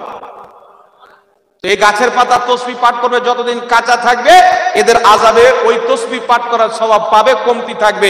তাই ফুকাহায়ে কেরাম বলেছেন আল্লাহ ওয়ালাদের মাজারে যদি কাঁচা ফুল দেয়, প্লাস্টিকের ফুল না, তো এই ফুল দেওয়া যায়, বরং ভালো কাজ। কেন বলছেন? এই ফুলও আল্লাহর তাসবিহ পাঠ করবে, সওয়াব আল্লাহ ওয়ালার কবরে চলে যাবে। জি, তাই ফতোয়া শামীর মধ্যে ইমাম ইবনে আবিদিন শামী দেওবন্দের ছাপা কিতাব স্পষ্ট ফতোয়া দিয়েছেন আল্লাহ ওয়ালাদের মাজারে ফুল দেওয়া যায় এবং আল্লাহ ওয়ালাদের মাজারে একটি চাদর দেওয়া যায়। বলুন সুবহানাল্লাহ। এইবার চলে আসেন, তো এখানে কি বললো? এই ঘটনাটা পুরো আশরাফ আলী থানভীকে বললো, আপনার নামে কলমা পড়েছি, আপনাকে নবীও বলে দিয়েছি, রাসূলও বলে দিয়েছি, আমাদের লিডারও বলে দিয়েছি, তো হুজুর আমি এটা কি ঠিক করেছি? তো আশরাফ আলী থানভীর উত্তর কি হতো? যে তুমি কুফরি করেছো, তওবা করো, ঈমান আনো, বউ যদি থাকে বিয়ে করো, ঠিক না?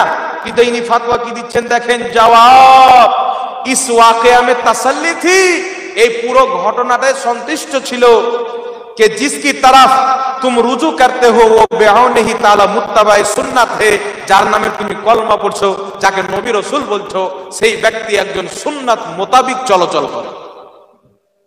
তো কেউ যদি সুন্নাত মোতাবিক চলে তার নামে কলমা পড়া যাবে? এই কথা বলেন, যাবে? কেউ যদি সুন্নাত মোতাবিক চলে তাকে নবী বলা যাবে?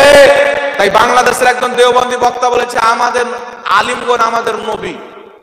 জি, আমার কাছে ক্যাসেট আছে, আমার কাছে বক্তব্য আছে, মোবাইলে চাইলে নিয়ে যান। সে বক্তব্য দিয়ে দেওবন্দি মৌলবী বলছে আমাদের আকাবির, আমাদের বড় আলিমরা আমাদের কাছে নবী। বলে নাউজুবিল্লাহ। তাহলে কাদিয়ানির মধ্যে আর দেওবন্দির মধ্যে কোনো তফাৎ আছে? তারা গোলাম আহমদ কাদিয়ানিকে নবী মানে, এরা আপনাদের আশরাফ আলী থানভীকে এরা নবী লিখে রেখেছে, রাসূল লিখে রেখেছে, কলমা চেঞ্জ করে দিয়েছে, নবীর উপরে দুরূদ পড়ে হারাম না যায়, কিন্তু ওর বাপের উপরে দুরূদ লিখে রেখেছে, আজকে পর্যন্ত হারাম বলেনি। তাহলে কি বুঝতে পারলেন? এরা নিজের মৌলবীকে চায়, নবী পাককে চায় না। এদের কাছে এদের মৌলবীর যা সম্মান আছে, আমার আপনার রাসূলের তার সম্মান নাই। তাই দেখেন এই কিতাব আমার কাছে রয়েছে, ইসমাইল দাহলভী আহলে হাদিসদের গুরু এবং দেওবন্দীদের গুরু তাকওয়াতুল ঈমান, এই কিতাবের মধ্যে লিখতেছে নবী পাক সাল্লাল্লাহু আলাইহি সাল্লামের সম্মান বড় ভাইয়ের মতো করতে হবে। জি, তার বেশি করা যাবে না। বলছে শহীদের জন্য আমার মা বাপ কুরবান, শহীদের উপরে আমার সবকিছু কুরবান, কিন্তু নবীর যখন বাড়ি আসছে বলছে সম্মান বড় ভাইয়ের মতো করতে হবে। তো যারা নিজের মৌলবীকে প্রাধান্য দেয় এদের সঙ্গে যাওয়া যাবে? এদের সঙ্গে কথা বলা যাবে? ঈমানকে বাঁচিয়ে রাখবেন মুসলমান, উঠতে বসতে সব সময় যদি আপনি কাউকে প্রাধান্য দিয়ে থাকেন, মান্যতা দিয়ে থাকেন, মুহাম্মদ রাসূলুল্লাহকে দিবে। বলেন সুবহানাল্লাহ। শুধু তাই নয়, এই তাকওয়াতুল ঈমান আহলে হাদিসদের গুরু এবং দেওবন্দের সবচাইতে বড় হুজুর বুজরুগ এই কিতাবের মধ্যে স্পষ্ট লিখেছেন 51 নম্বর পৃষ্ঠার মধ্যে, নবী পাক মরে মাটির সাথে মিশিয়ে গেছে, মাটির সাথে মিশে গেছে। কিন্তু নবীকে বলেন হুজুর আপনি কি আকীদা দিচ্ছেন? তো মুহাম্মদ রাসূলুল্লাহ বলছেন মিশকাত শরীফ 121 নম্বর পৃষ্ঠার মধ্যে রাসূল পাক সহিহ সনদে হাদিসটি বর্ণিত, যে হাদিসকে ইমাম ইবনে হাজার আসকালানী সহিহ হাদিস বলেছেন। হাদিসটি হচ্ছে রাসূল পাক বলছেন ইন্নাল্লাহা হারামা আলাল আরদি আন তাকুলা আজসাদাল আম্বিয়া ওয়া নাবিয়ুল্লাহু হাইয়ুন ইয়ারযুকু। মুহাম্মদ রাসূলুল্লাহ বলছেন নিশ্চয় আল্লাহ পাক জমিনের উপরে হারাম করে দিয়েছেন, জমিন কোন নবীর শরীরকে খেতে পারে না, খেতে পারে না। ওয়া নাবিয়ুল্লাহু হাইয়ুন ইয়ারযুকু, আল্লাহর প্রত্যেক নবী কবরে জিন্দা নবী, জিন্দা নবী বলেন সুবহানাল্লাহ। নারে তাকবীর, নারে তাকবীর, নারে রিসালাত। ইমাম আহলে সুন্নাত মুজাদ্দিদে দ্বীন ও মিল্লাত ইমাম আহমদ রাজা খান ফাজিলে বরেলভী रहमतुल्लाह अलैह বলছেন তু জিন্দা হে वल्लाह, तू जिंदा है वल्लाह, मेरे चश्मे आलम से छुप जाने वाले। জোরে বলে। তাহলে বেরেলি শরীফের আলা হযরত নবীর বিশুদ্ধ আকীদাকে প্রচার করেছেন, নবীর আকীদাকে। আর এরা ইহুদির আকীদা প্রচার করছে। তো যেই ব্যক্তি নবীর আকীদার প্রচার করে ওই ব্যক্তি হচ্ছে হক্কানি আলিম। সুবহানাল্লাহ। তাই আমরা হক্কানি আলিমের দামান ধরে আছি। যেই ব্যক্তি শুভ শাম সকাল সন্ধ্যা বলতে सबसे औला वाला हमारा नबी, सबसे बाला वाला हमारा नबी, अपने मौला का प्यारा हमारा नबी, दोनों आलम का दूल्हा हमारा। सारे अच्छों में अच्छा समझिए जिसे है उस अच्छे से अच्छा हमारा नबी, सारे ऊंचों में ऊंचा समझिए जिसे है उस ऊंचे से ऊंचा हमारा नबी। खल्क बदली रसूलों की होती रही पर ना बदले ना बदला हमारा नबी। जोरे बोलें ना सुभानअल्लाह। बिरादर इस्लाम शुद्ध ताई नয়, এই কিতাবের পৃষ্ঠা নাম্বার 48 এর মধ্যে লিখছে যে दोनों जहान का सारा कारोबार अल्लाह ही के चाहने से होता है। दोनों জাহানের সবকিছু আল্লাহর চাহতে হয়। কথাটা ঠিক না বল? 100% সঠিক কথা, ঠিক না? তারপরে লিখছে রাসূল কে চাহনে সে কুছ नहीं होता। এটাই বল, রাসূল কে চাহনে সে কুছ नहीं होता। কিন্তু আল্লাহ রাসূলের আকীদা কি? স্বয়ং আল্লাহ কুরআন পাকে কি আকীদা দিয়েছেন? আমার আপনার নবী দীর্ঘদিন পর্যন্ত মসজিদে আকসার দিকে মুখ করে নামাজ পড়তেন, কারণ ইসলামের কিবলায় আউয়াল হচ্ছে মসজিদে আকসা। আমার নবী নামাজ পড়ছেন, আকাশের দিকে তাকাচ্ছেন, আবার জমিনে মুখ করছেন। মানে নবী পাকের অন্তরে অন্তরে বলছেন যদি মসজিদে আকসা চেঞ্জ করে কাবাকে কিবলা করে দেওয়া হতো আমি মুস্তাফা অনেক খুশি হয়ে যেতাম। আল্লাহ তো অন্তরের খবর জানে কি জানে না? আল্লাহ অন্তরের খবর জানে কি জানে না? আল্লাহ পাক বলছে জিবরিল যাও। আমার নবী বারবার আকাশের দিকে মাথা তুলছেন, আমার নবীর বারবার আকাশের দিকে তাকানো আমি আল্লাহ ভালো করে বুঝি।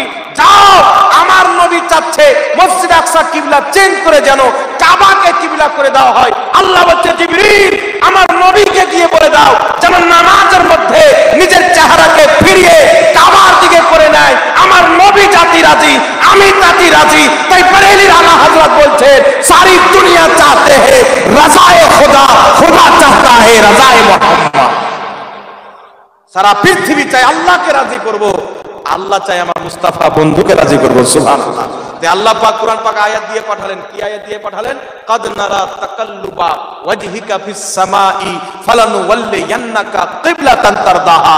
মাহবুব তোমার বারবার আকাশের দিকে তাকানো আমি আল্লাহ জানি তুমি চাও কিবলা চেঞ্জ করে জানো কাবাকে কিবলা করা হয়। মুস্তাফা তোমাকে রাজি করার জন্য তোমার চাহাতে আমি আল্লাহ কিবলাকে পরিবর্তন করে দিলাম।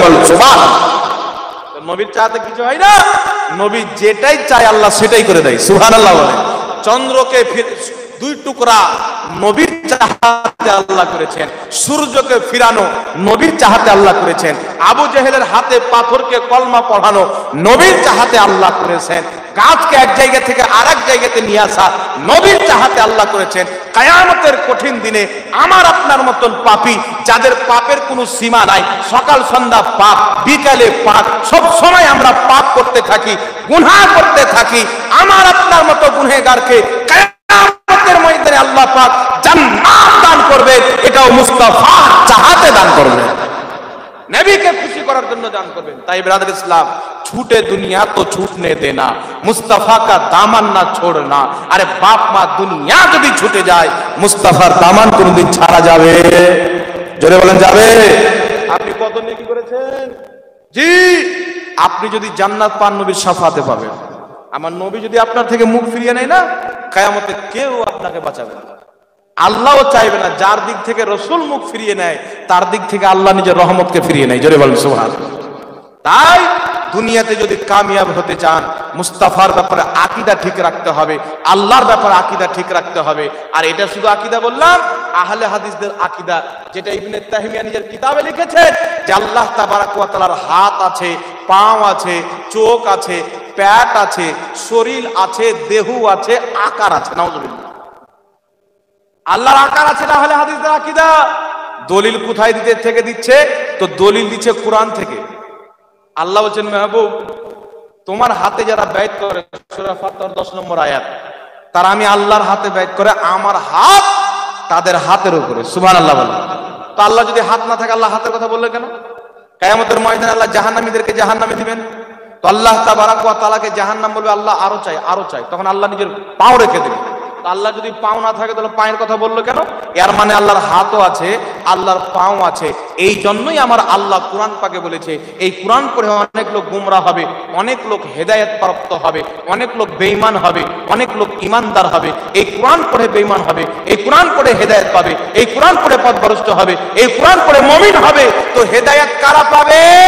যারা ওইভাবে কোরআন পড়বে যেইভাবে সাহাবা পড়েছেন, যেইভাবে তাবিঈন পড়েছেন, যেইভাবে মুফাসসিরিন পড়েছেন। প্রত্যেক মুফাসসিরিনকে উঠান, ইমাম জালালউদ্দিন সুয়ুতী তাফসিরে জালালাইনের মধ্যে, ইমাম মাতুরিদি তাফসিরে মাতুরিদির মধ্যে, ইমাম বাইদাবি তাফসিরে বাইদাবির মধ্যে, ইমাম বাগাবী তাফসিরে বাগাবীর মধ্যে, ইমাম সাবি তাফসিরে সাবির মধ্যে, জগতে যত তাফসিরের কিতাব আছে সমস্ত মুফাসসিরিন বলেছেন আল্লাহ যেখানে হাত বলেছেন, পাও বলেছেন, চেহারা বলেছেন, সেখান থেকে আল্লাহ পাক নিজের কুদরতকে বুঝিয়েছেন, নিজের শক্তি গুণকে বুঝিয়েছেন। নচেত আল্লাহ পাও থেকে পাক, হাত থেকে পাক, আল্লাহ আকার থেকে পাক, আল্লাহ নিরাকার। জোরে বলবেন না সুবহানাল্লাহ। তাই তাফসিরে মাতুরিদি উঠান, জগতের অনেক পূর্বের তাফসির, তাফসিরের রাজি উঠান, স্পষ্ট লেখা আছে কোন ব্যক্তি যদি আল্লাহর আকার মানে সেই ব্যক্তি আল্লাহকে সৃষ্টির সঙ্গে তুলনা করলো, আর আল্লাহকে সৃষ্টির সঙ্গে তুলনা করা সবচাইতে বড় শিরক। তাহলে শিরকে কারা লিপ্ত আছে? আমার নবীর হাদিস সত্য হলো না? হযরত হুযায়ফা বিন ইয়ামান রাদিয়াল্লাহু তাআলা আনহু বলছেন, আমার নবী বলছেন, হে আমার উম্মতি, আমাকে কোনো কিছুর ভয় নাই, কিন্তু আমাকে কিছু লোকের ভয় আছে যারা আমার উম্মতের নিকটে তলোয়ার নিয়ে বের হবে বলে শিরক করছে, শিরক করছে, শিরক করছে, এটা শিরক, এটা শিরক, এটা শিরক। হযরত হুযায়ফা বিন ইয়ামান বলছেন, হুজুর সত্যি কি আপনার উম্মতেরা শিরকে লিপ্ত হয়ে যাবে? এই হাদিসটিকে ইবনে কাসির সহিহ বলেছেন। তো রাসূল পাক বলছেন, না, আমার যেই উম্মতের উপরে শিরকের ফতোয়া লাগানো হবে তারা কেউ শিরকে লিপ্ত থাকবে না, বরং যারা ফতোয়া দিবে তারাই হবে মুশরিক। সুবহানাল্লাহ বলেন। তো আমরা যখন দেখি সবচাইতে বেশি শিরক বলে চিল্লাই আহলে হাদিস, কিন্তু ওদের আকীদার মধ্যে শিরক ভরা আছে। আল্লাহর আকার মানে, আল্লাহর জন্য জায়গা মানে বলে আল্লাহ আরশে বসে আছে। নাউজুবিল্লাহ বলে। এই আল্লাহ বসে, আল্লাহ উঠা থেকে পাক, বসা থেকে পাক, চলা থেকে পাক, ফিরা থেকে পাক, আল্লাহ দিক থেকে পাক। এই দিক ওই দিক, এই দিক ওই দিক আছে না, উপর নিচ আছে না? আল্লাহর জন্য উপর নিচ নাই, ডান দিক বাম দিক নাই, সামনে পিছনে নাই।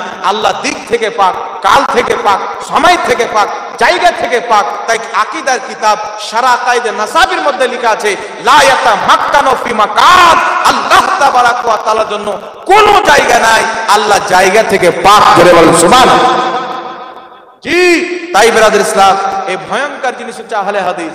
মানুষকে গুমরাহ করছে, সহিহ হাদিস মানো, সহিহ হাদিস মানো। তাই আমাদের দেশে কিছু ছেলেমেয়ে আছে, আগে হাত বাঁধতো নাভির নিচে, এখন হাত করে নিচে বুকের উপরে। ওকে জিজ্ঞাসা করেন, কেন রে? বলছে সহিহ হাদিস মানতে হবে। তো তুই কি করে বুঝলি হাদিসটি সহিহ? তো বলছে জাকির নাইক বলেছে। তুই কি করে বুঝলি সহিহ? বলছে যে আব্দুর রাজ্জাক বিন ইউসুফ, এটা বাংলাদেশের জোলহা মৌলভী নাই শুনেছেন? এ তো ফের এমন ফতোয়া দেয় মনে হচ্ছে পাক্কা ইহুদি। স্বপ্ন দোষ হয়ে গেলে গোসল করতে হবে না। জি, কাছুয়া খাওয়া যায়, ব্যাং খাওয়া যায়, কুমির খাওয়া যায়, সমুদ্রের পানিতে যা যা আছে সব খাওয়া যায়। বুঝতে পারছেন? এটা হচ্ছে নাপাক ফতোয়া। এমন এমন ফতোয়া দিয়েছে, আপনাদের সম্মুখে যদি বলে দিই তো এই জমিনের মাটিতে ওর ফতোয়া আঁটবে না। ওই একজন ব্যক্তি যদি বাজারে যায়, ধনী ব্যক্তি, ছোট মাছ কিনে নিয়ে এলে, বড় মাছ কিনলো না, ওই ব্যক্তি জান্নাতে যেতে পারবে না। আর কোন গরিব লোক ভ্যান চালক যদি চলে যায় বাজারে, বড় মাছ কিনে নেয়, ছোট না কিনে, তো ও জান্নাতে যেতে পারবে না। মনে হচ্ছে জান্নাত ওর বাপ বানাচ্ছে। জি, তো ছোট লোক, গরিব ব্যক্তি যারা ভ্যান চালায়, টোটো চালায়, তাদের ইচ্ছা নাই যে বড় মাছ খাবো, জোরে বলে আছে না নাই? তাহলে এই যে বড় মাছ কিনলে জাহান্নামে চলে যাবে, লেনদার ঝামেলা। একে বলেন কোন সহি হাদিস আছে? এটা টাটকা জাল, এ তো টাটকা জাল হাদিস। বলছেন নবীর মুখ দিয়ে দুর্গন্ধ বের হতো, এটাও জাল হাদিস। আর শুনেন, যেখান থেকে হাত বানার কথা হলো, যে বুকের উপরে হাত বানার, আমি 1 বছর থেকে চ্যালেঞ্জ করছি, বুকের উপরে হাত বানার একটা সহি হাদিস দাও, 1 লাখ 2 লাখ 5 লাখ যত টাকা লাগবে নিয়ে নাও আমার কাছে, একটা সহি হাদিস দাও। এই জমিনের মাটিতে কোনো বাপের বেটা জন্ম হয়নি যে বুকের উপরে হাত বানার একটা সহি হাদিস দিবে, কারণ বুকের উপরে হাত বানার কোন সহি হাদিস কোন কিতাবে নাই। জি, আর নাভির নিচে হাত বানার সহি হাদিস আমাদের কাছে কটা লাগবে? কয় গাড়ি লাগবে? নাভির নিচে হাত বানার একটা না দুটা না 4টা সহি হাদিস আছে, সুবহানাল্লাহ বলেন। আর বুকের উপরে হাত বানার কোন সহি হাদিস নাই। এই কওমকে, মুসলিম উম্মাকে, দ্বীনি ভাইদেরকে কি করে গুমরা করা হচ্ছে শুনে। কিছু কলেজে ওদের টার্গেট হচ্ছে কলেজের ডাক্তার মাস্টারগুলোকে। জি, গ্রামের মধ্যে যারা ডক্টরি করবে দেখবেন, মাস্টারি করবে, এদের লক্ষ্য বেশি ওদেরকে, মানে এরা বাংলা একটু লেখাপড়া জানে, এদের তো কোনো কাজ নাই, ডক্টরি করে সময় আছে, একটা চটি বই দিয়ে দিল, এ পড়ে মনে করছে বাপরে এটাই ইসলাম। আমার বাপ দাদা 14 গোষ্ঠী বুকের উপরে হাত বেঁধেছে এই নাভের নিচে, এরা তো সব জাহান্নামে চলে গেছে, এরা জাল হাদিস আমল করতো। আলহামদুলিল্লাহ আজকে আমি সহি হাদিস পেলাম। চিন্তা করেন কত বড় বাটপার, চিন্তা করেন আর ব্রেনে কত গোবর ভরা আছে। আমি তো এতদূর পর্যন্ত বলি উটের পেশা ভরা আছে। জি, এর নলেজ যদি থাকতো ওলামায়ে আহলে সুন্নাতের কাছে আসতো। হুজুর একটা বই একজন আমাকে দিয়েছে, এখানে লেখা আছে বুকের উপরে হাত বাঁধতে হবে, সহি হাদিস। তো আমরা কি এতদিন সব ভুল করলাম? আমার আব্বা বুকের নিচে হাত বাঁধতো, সব জাহান্নামে চলে গেছে। আমার দাদা সবভাবেই বুকের নিচে হাত, নাভির নিচে হাত বাঁধতো, সব জাহান্নামে। আর আজকে আমাকে সহি হাদিস দিতে এসেছে, তো ব্যাপারটা কি? তাহলে আপনার ইমাম সাহেব, আপনার গ্রামের যে ভালো আলিম আছে, আপনাকে বলে দিত যে হাদিসটা সহি না, এই হাদিস কারা সহি বানিয়েছে জাতিকে গুমরা করার জন্য। আবু দাউদ শরীফের একটি হাদিস তাউস থেকে বর্ণিত রাহমাতুল্লাহ আলাইহি, তিনি বলছেন নবী পাক ডান হাত বাম হাতে রেখে বুকের উপরে বেঁধেছেন। হযরতে তাউস হচ্ছেন তাবেঈ, সাহাবী না। তাবেঈ যিনি সাহাবীকে দেখেছেন, নবী পাককে দেখেনি। তো তাবেঈ যখন ডাইরেক্ট নবী পাকের কথা বর্ণনা করবেন, মাঝখানে সাহাবী থাকবেন না, এই ধরনের হাদিসকে বলা হয় মুরসাল হাদিস। আর মুরসাল হাদিস হলো যঈফ হাদিসের অন্তর্ভুক্ত। তাহলে কত বড় চিটারি করেছে মানুষের সাথে। জাকির নায়কের একটা লেকচার দেখছি, বলছে আবু দাউদ শরীফে বুকের উপরে হাত বাড়ার হাদিসটি সহিহ, নাভির নিচে হাত বাড়ার হাদিসটি যঈফ। এবার কিছু মানুষের বাপরে জাকির নায়ক হাজার হাজার মানুষকে মুসলমান বানাচ্ছে, কিন্তু আপনি তো জানেন না যে কটা লোক আর ফিট করা লোক আছে। আমি মাওলানা উমর ফারুক আর এই হুজুরকে আর এই আমার দাদুকে 20,000 টাকা করে দিলাম, যে আজকে হচ্ছে কত তারিখ? 14 তারিখ। আগামী 1 ফেব্রুয়ারি, প্রথম ফেব্রুয়ারিতে আমার প্রোগ্রামে আসবে। এই লাও 3টা প্রশ্ন, এই 3টা প্রশ্ন আমাকে করবে, আমি উত্তর দিয়ে দেবো, তোমরা বলবে যে আমাদেরকে কলমা পড়ে মুসলমান করে নেন। জি, এবার আপনি তো জানেন না যে উমর ফারুকটা কে। মাথায় একটা তিলক লাগিয়ে নিলে হিন্দু হয়ে যাবে, হবে না? পাগড়িটাকে একটু যদি ঘুরিয়ে এলে তাহলে শিখ হয়ে যাবে। আর একটু ভালো করে পটা টটা লাগিয়ে চলে আসলে আমেরিকার ইংরেজ হয়ে যাবে। আর একটু পটার যদি লাগিয়ে এলে তাহলে ইংল্যান্ডের ইংরেজ হয়ে যাবে, হবে না? এই ধরনের লোককে ফিট করে জাতিকে গুমরাহ করছে। কিন্তু আমি বলবো, শুনো, জাকির নায়ক এখানে হাদিসের সঙ্গে জালিয়াতি করেছে। আর যদি আমি মিথ্যা বলি তো আমাকে চ্যালেঞ্জ করুন, আমি তো হাজির আছি, বসো আমার সাথে। আবু দাউদ শরীফের হাদিসকে যদি সহিহ প্রমাণ করতে পারো, মোহাম্মদ জাহাঙ্গীর আলম রেজভী আল্লাহ পাককে সাক্ষী রেখে, হাজার হাজার মানুষকে সাক্ষী রেখে স্পষ্ট চ্যালেঞ্জ দিয়ে দিচ্ছে, 5 লাখ টাকা তোমাদেরকে আমি পুরস্কার দান করব। বসো, হিম্মত নাই তোমাদের, তাই তুমি মাওলানা ওমর ফারুকের কাছে আসবে না, তাই তুমি এই হুজুরের কাছে আসবে না, তাই তুমি জাহাঙ্গীরের সামনে আসবে না। কার সামনে আসবে? ডক্টর মাস্টার, যে বাপের জন্মে হাদিসের হও জানে না, কোরআনের কও জানে। জি, তাই এদের চক্রান্ত থেকে সাবধান থাকবেন। শুনেন, আমার নবী বলেছে কিয়ামতের পূর্বে এমন ফিতনা বের হবে, ঈমান বাঁচা অসম্ভব হয়ে যাবে। সকালবেলা বাড়ি থেকে ঈমান নিয়ে বের হবে, বিকালে কাফির হয়ে বাড়িতে ফিরবে। কেমন ফিতনা হবে? রাসূল পাক বলেছেন, ওই সময় ফিতনা থেকে বাঁচার উপায় হলো পূর্বের লোকের দামানকে ধরে থাকবে, আকাবিরিন সালাফদের তরিকাকে ধরে থাকবে। তাই নাভির নিচে হাত বানা আজকের ফতোয়া না, 1400 বছর পুরাতন ফতোয়া। যদি বলেন সুবহানাল্লাহ, আজকের হাদিস না, 1400 বছর পুরাতন হাদিস। ইমামে আজম আবু হানিফা 17 জন চাইতে বেশি সাহাবীকে মাথার চোখে দেখেছেন, তিনারা নাভির নিচে হাত বাঁধছেন। ইমামে আজম আবু হানিফা সাহাবীকে দেখে ফতোয়া দিয়েছেন নাভির নিচে হাত বাঁধা সুন্নাত, বল সুবহানাল্লাহ। তো সাহাবী ভুল করতে পারে? নাই পাক বলছেন মাআনা আলিহি ওয়া সাহাবী, 73 ফিরকার মধ্যে 72টি জাহান্নামী, একটি জান্নাতি, যে আমার সাহাবীর তরিকাতে চলবে।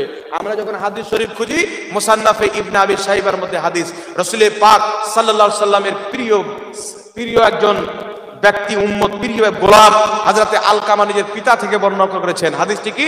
ওয়াদা ইয়ামিনাহু আলা শুমালিহি ফি সালাতি তাহতা সুররা। তিনি বলছেন নবী পাক নামাজে ডান হাত বাম হাতের উপরে রেখে নাভির নিচে বেঁধেছেন। এই হাদিসকে একাধিক ইমাম সহিহ বলে আখ্যায়িত করেছেন। জোরে বলুন সুবহানাল্লাহ। আর একটু জোরে বলতে হবে সুবহানাল্লাহ। ইমাম মুনজিরি রাহমাতুল্লাহ আলাইহি নিজের কিতাবে হযরতে আবু হুরায়রা থেকে হাদিস বর্ণনা করেছেন। হযরতে আবু হুরায়রা বলেন নাভির নিচে নাই, আর হযরতে আবু হুরায়রা বলেন নামাজে ডান হাত বাম হাতে রেখে নাভির নিচে বাঁধতে হবে, এটাই হচ্ছে সঠিক। জোরে বলতে হবে সুবহানাল্লাহ।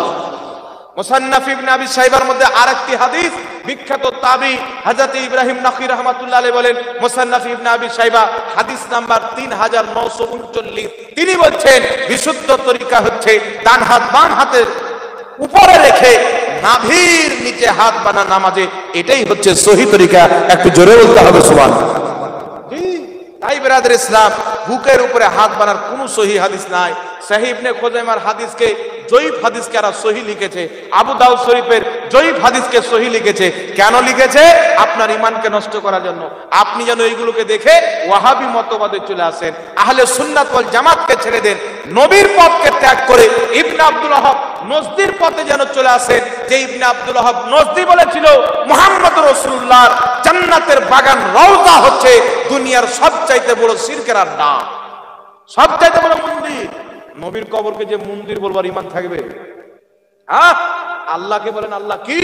তো আল্লাহ পবিত্র কোরআন পাকে বলছেন ওয়াল্লাযীনা আমানু ওয়া আমিলুস সালিহাতি ফি রাওদাতিল জান্নাহ। রব্বুল আলামিন বলছেন যারা ঈমান এনে ভালো কর্ম করে দুনিয়া থেকে যায়, তারা জান্নাতের বাগানে রওজাতে থাকে। রওজা জান্নাতের বাগান।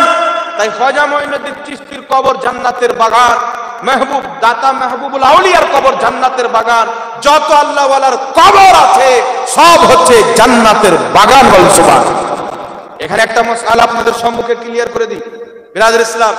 কালকে একজন একটা আমাকে বক্তব্য পাঠাইছে, একটা লুতি মৌলবি আছে কওমেলু, ও হারামখোর ফাতোয়া দিচ্ছে যে মাজারে যে খাসিগুলো নিয়ে যাওয়া যায়, যে মুরগা নিয়ে যায় ওখানে জবাই করে, 1000 বার বিসমিল্লাহ বলে যদি জবাই করে সুয়ার চাইতেও বেশি হারাম। নাউজুবিল্লাহ বলেন।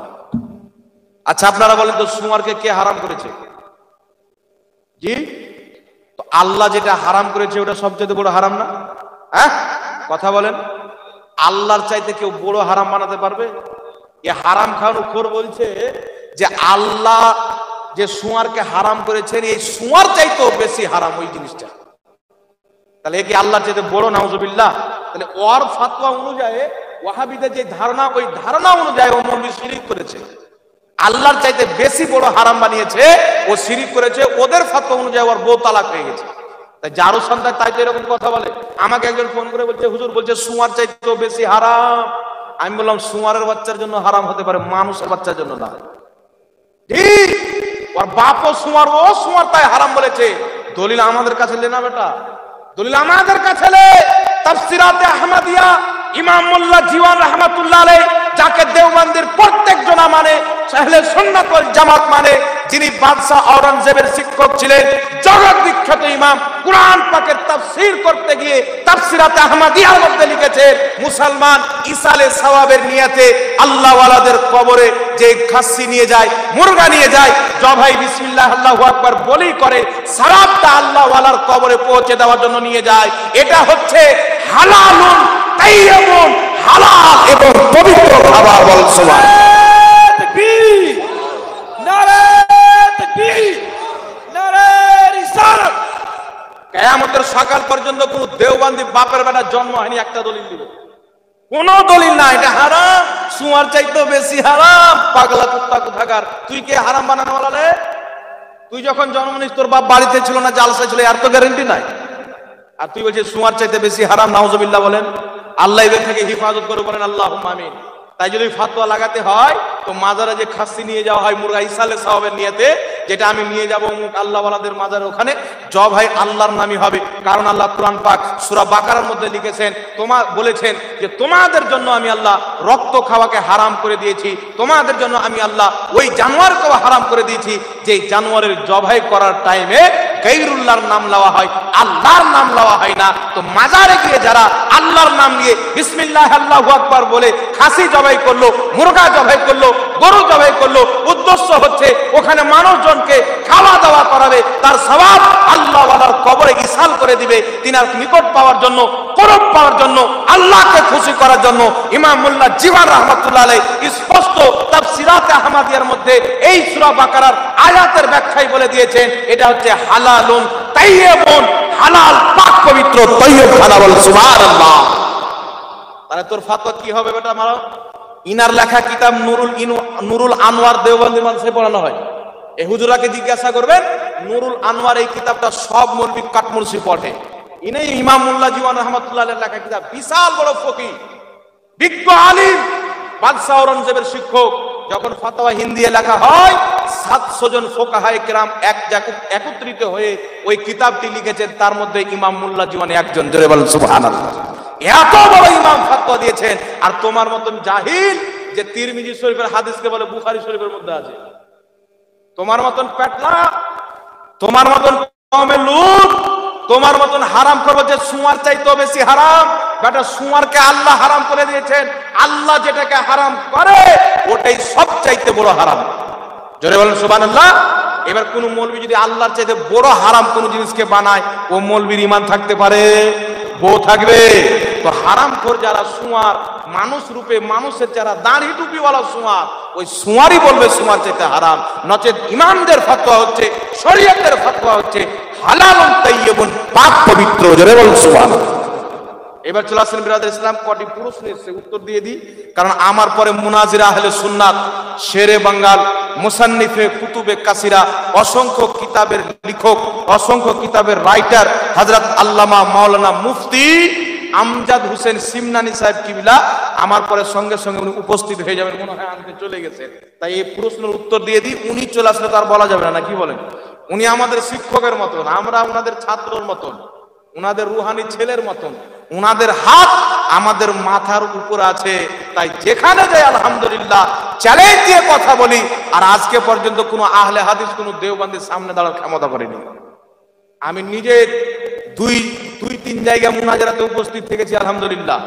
এক জায়গায় 10 মিনিট পর আহলে হাদিসকে নেংটি মেরে পালাইতে হয়েছে, বেশি দূরে না, আপনাদের বহরমপুর থানাতে নেংটি মেরে পালাচ্ছে 10 মিনিট আমার সামনে। জি বলছে আল্লাহুম্মা সাল্লি আলা সাইয়্যিদিনা মাওলানা মুহাম্মদ, এই গ্রুপটা কোন হাদিসে আছে?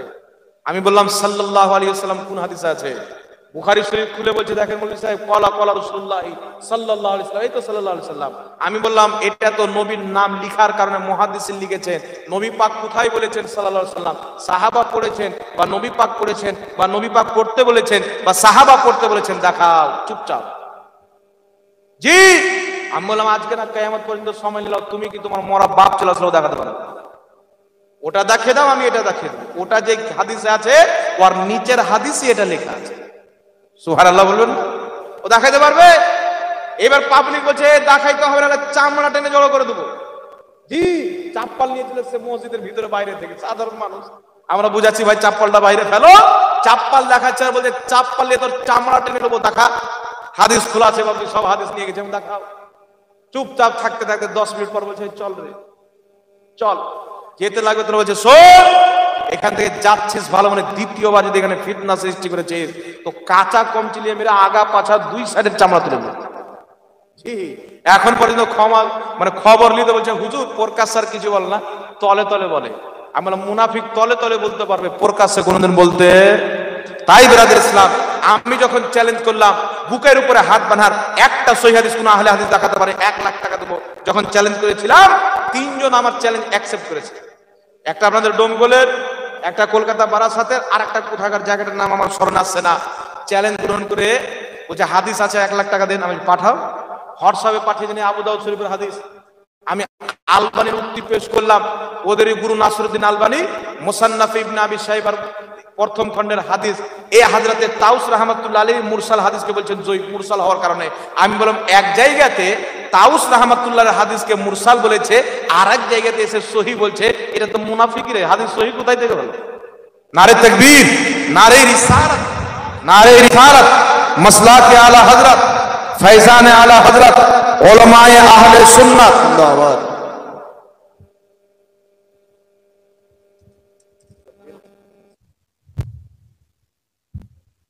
দাঁড়িয়ে যান সকলে, দাঁড়িয়ে যান, দাঁড়িয়ে যান, দাঁড়িয়ে যান,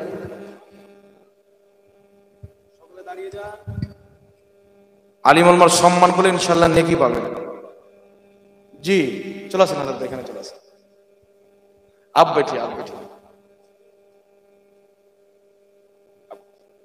বসেন। শুধু 5 মিনিট করা প্রশ্ন এসছে, আমি ফাটাফাট উত্তর দিয়ে ইনশাআল্লাহ ঠিক করে দেব। তো যাই হোক ব্রাদার ইসলাম, বুকের উপরে হাত বানার কোনো সহি হাদিস নাই। যে দু একটা হাদিসকে এরা সহি বলেছে, এরা হাদিসের সঙ্গে জালিয়াতি করেছে, বানিয়েছে, কিন্তু নাভির নিচে হাত বানার সহি হাদিস আলহামদুলিল্লাহ আমাদের কাছে বিদ্যমান। জোরে বলেন সুবহানাল্লাহ। এখানে প্রশ্ন করা হয়েছে, প্রথমে সেটার উত্তর দিয়ে দিন। এখানে লেখা আছে কোন সুন্নি মসজিদের কেসিয়ার যদি ফরজি মতে সালাত আদায় করে, তারপরে কি আছে, বারবার রাফা দান করে এবং সূরা ফাতিহা পড়তে গিয়ে রুকু ফেল করে, নামাজ হবে না। যে বলে সূরা ফাতিহা না পড়লে নামাজ হবে না, আর 14 গোষ্ঠীর জাহিল আছে। জি ইমামের পিছনে ফাটাফাট বলে দিচ্ছি। দেখেন বুখারী এবং মুসলিম শরীফের আমার জানার মতো কম বেশি 3 জায়গাতে হাদিসটি রয়েছে। রাসূল পাক বলছেন যে ব্যক্তি সূরা ফাতিহা পড়লো না তার নামাজ হলো না। বুঝতে পারছেন? কারণ আহলে হাদিসরা তো দাজ্জাল কানা। রাসূল পাক বলেননি যে দাজ্জালুনা কাজ্জাবুন, দাজ্জাল এবং কাজ্জাব শব্দ ব্যবহার করেছেন। কিয়ামতের পূর্বে দাজ্জাল বের হবে, কাজ্জাব বের হবে, এমন এমন ফতোয়া দিবে না তোমরা শুনেছো না, তোমাদের বাপ দাদা শুনেছে। রাসূল পাক বলেছেন যে সূরা ফাতিহা পড়লো না তার নামাজ হলো না। এই আহলে হাদিসরা একদম কুদতে আরম্ভ করলো, এই ইমামের পিছনে সূরা ফাতিহা পড়তে হবে, যারা পড়ে না তাদের নামাজ হয় না, মানে ফরজ বানিয়ে ফেলেছে। আর নিজের পক্ষ থেকে কোনো জিনিসকে ফরজ মানে এটা সবচেয়ে জঘন্যতম বিদআত। রাসূল পাক সাল্লাল্লাহু আলাইহি সাল্লামের একটা হাদিস পড়ে লাচ্ছিস, আর একটা হাদিস পড়ো। নাসাই শরীফের মধ্যে, ইবনে মাজাহ শরীফের মধ্যে হাদিস, যে হাদিসকে নাসিরউদ্দিন আলবানী নিজেই সহিহ বলে আখ্যায়িত করেছে। সহিহ ইবনে মাজাহ, সহিহ নাসাইর মধ্যে পড়ে নাও, তোমাদের গুরু নিজেই হাদিসটিকে সহিহ বলেছে। হাদিসটি কি? রাসূল পাক সাল্লাল্লাহু আলাইহি সাল্লাম বলছেন, ইন্নামা জুইলাল ইমামু লিইউতাম্মা বিহি ফাইদা কাব্বারা ফাকাব্বিরু ফাইদা ক্বারাআ ফানসিতু। রাসূল পাক বলছেন ইমাম এই জন্য নিযুক্ত করা হয় যে তার অনুসরণ করতে হবে। ফাইদা কাব্বারা, ইমাম যখন তাকবীর পাঠ করবে, ফাকাব্বিরু, তোমরাও তাকবীর পাঠ করো। ফাইদা ক্বারাআ, ইমাম যখন কিরাত পাঠ করতে আরম্ভ করবে, ফানসিতু, তখন তোমরা চুপ হয়ে যাও। ইমাম মুসলিম রাহমাতুল্লাহ আলাইহি মুসলিম শরীফে বলেছেন ফানসিতু, ইমাম কিরাত করবে তখন চুপ থাকো। ওয়াহাওয়া ইনদি সহিহ, এটা আমার নিকটে সহিহ। সুবহানাল্লাহ।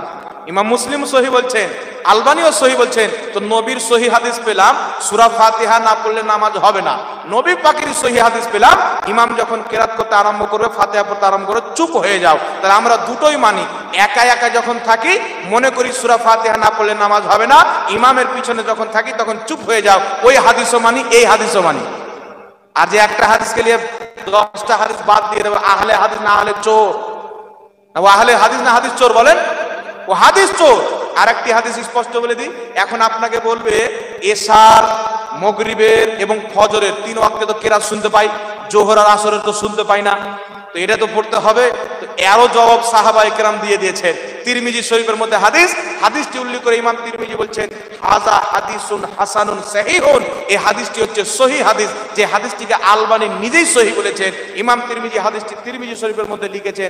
জাবির ইবনে আব্দুল্লাহ রাদিয়াল্লাহু তাআলা আনহু বিখ্যাত সাহাবী বলছেন, এই হাদিসকে উল্লেখ করেছেন যে সূরা ফাতিহা পড়লো না তার নামাজ হলো না, ইল্লা আইয়াকুনা ওয়ারা আল ইমাম, কিন্তু ইমামের পিছনে থাকলে পড়তে হবে না। সুবহানাল্লাহ বলবেন না? তাহলে কি বুঝতে পারলেন? সাহাবায়ে কেরামের আকীদা ছিল একা একা সূরা ফাতিহা না পড়লে নামাজ হবে না, ইমামের পিছে থাকলে সূরা ফাতিহা পড়তে হবে না। তো সাহাবারা যেইভাবে হাদিস মেনেছেন বুঝেছেন, সুন্নিরা ওইভাবে মানে বুঝে, আর আহলে হাদিসরা নিজের বাপের বাড়ি থেকে বানায়। এবার আরেকটি শুনেন, যদি বলছি আরেকটা শুনেন, কুরআন পাকে আল্লাহ বলেছেন ওয়াইদা কুরিয়াল কুরআনু ফাসতামিউ লাহু ওয়ানসিতু লাআল্লাকুম তুরহামুন। আল্লাহ বলছেন যখন কেরাত পাঠ করা হবে, কুরআন পাঠ করা হবে, চুপচাপ মনোযোগ সহকারে কান লাগিয়ে শোনো, যেন তোমাদের প্রতি আল্লাহ রহম করা হয়। ইমাম তাবরানী রাহমাতুল্লাহ আলাইহি জগৎ বিখ্যাত তাফসিরে তাবারির মধ্যে বলেছেন এই আয়াতটা হচ্ছে নামাজের জন্য। কেউ নামাজে যখন ইমাম কেরাত চালু করে দেবে চুপ থেকে যাবে, পড়তে হবে না আসরে পড়তে হবে না, জোহরে না মাগরিবে না ইশায়, 5 ওয়াক্তের নামাজ, যে কোনো নামাজ, ঈদের নামাজ, বকরির, কুরবানির, সব ঈদের নামাজে বা যে কোনো নামাজে যেখানে সূরা পাঠ করা হয় ইমামের পিছনে থাকলে পাঠ করা হবে না। একা যদি বাড়িতে পড়েন জোহর আসর তো সূরা ফাতিহা না পড়লে নামাজ হবে না। এবার কেউ যদি পাঠ করে, জামেউল আহাদিসের মধ্যে হাদিস রয়েছে, যে হাদিসটিকে ইমামে আহলে সুন্নাত রাদিয়াল্লাহু তাবারাক ওয়া তাআলা আনহু হাসান বলে আখ্যায়িত করেছেন। ইমাম আহমদ বিন হাম্বল বলেন, যিনি কমবেশ 10 লক্ষ হাদিসের হাফিজ, তিনি বলছেন যে হাসান হাদিস ইসলামের জন্য দলিল। হাসান হাদিস ইসলামের দলিল। তো হাসান হাদিস থেকে প্রমাণিত কি বলছেন? রাসূল পাক বলেছেন যেই ব্যক্তি ইমামের পিছে কিরাত করে ওই ব্যক্তির নামাজ যেতেই থাকে, শেষ হতেই থাকে, নষ্ট হতেই থাকে। তাই ইমামের পিছনে কিরাত করা মাকরুহে তাহরিমি, নামাজ ওয়াজিবুল ইয়াদা, দ্বিতীয়বার নামাজ পুনরায় ফিরিয়ে পড়তে হবে। বুঝতে পারলেন কথা? পেরেছেন তো? ক্লিয়ার? তাই একটা হাদিস নিয়ে যারা লাফায় এরা হচ্ছে হাদিস চোর, এরা হচ্ছে হাদিসের দুশমন। যারা নবীর সব হাদিসকে লক্ষ্য করে ফাতওয়াকে মানে তারাই হচ্ছে আহলে সুন্নাত ওয়াল জামাত, তারাই সাহাবার দলে, তারাই নবীর দলে। জোরে বলেন সুবহানাল্লাহ। লাস্ট একটি বলে দিলাম, আর কি আছে?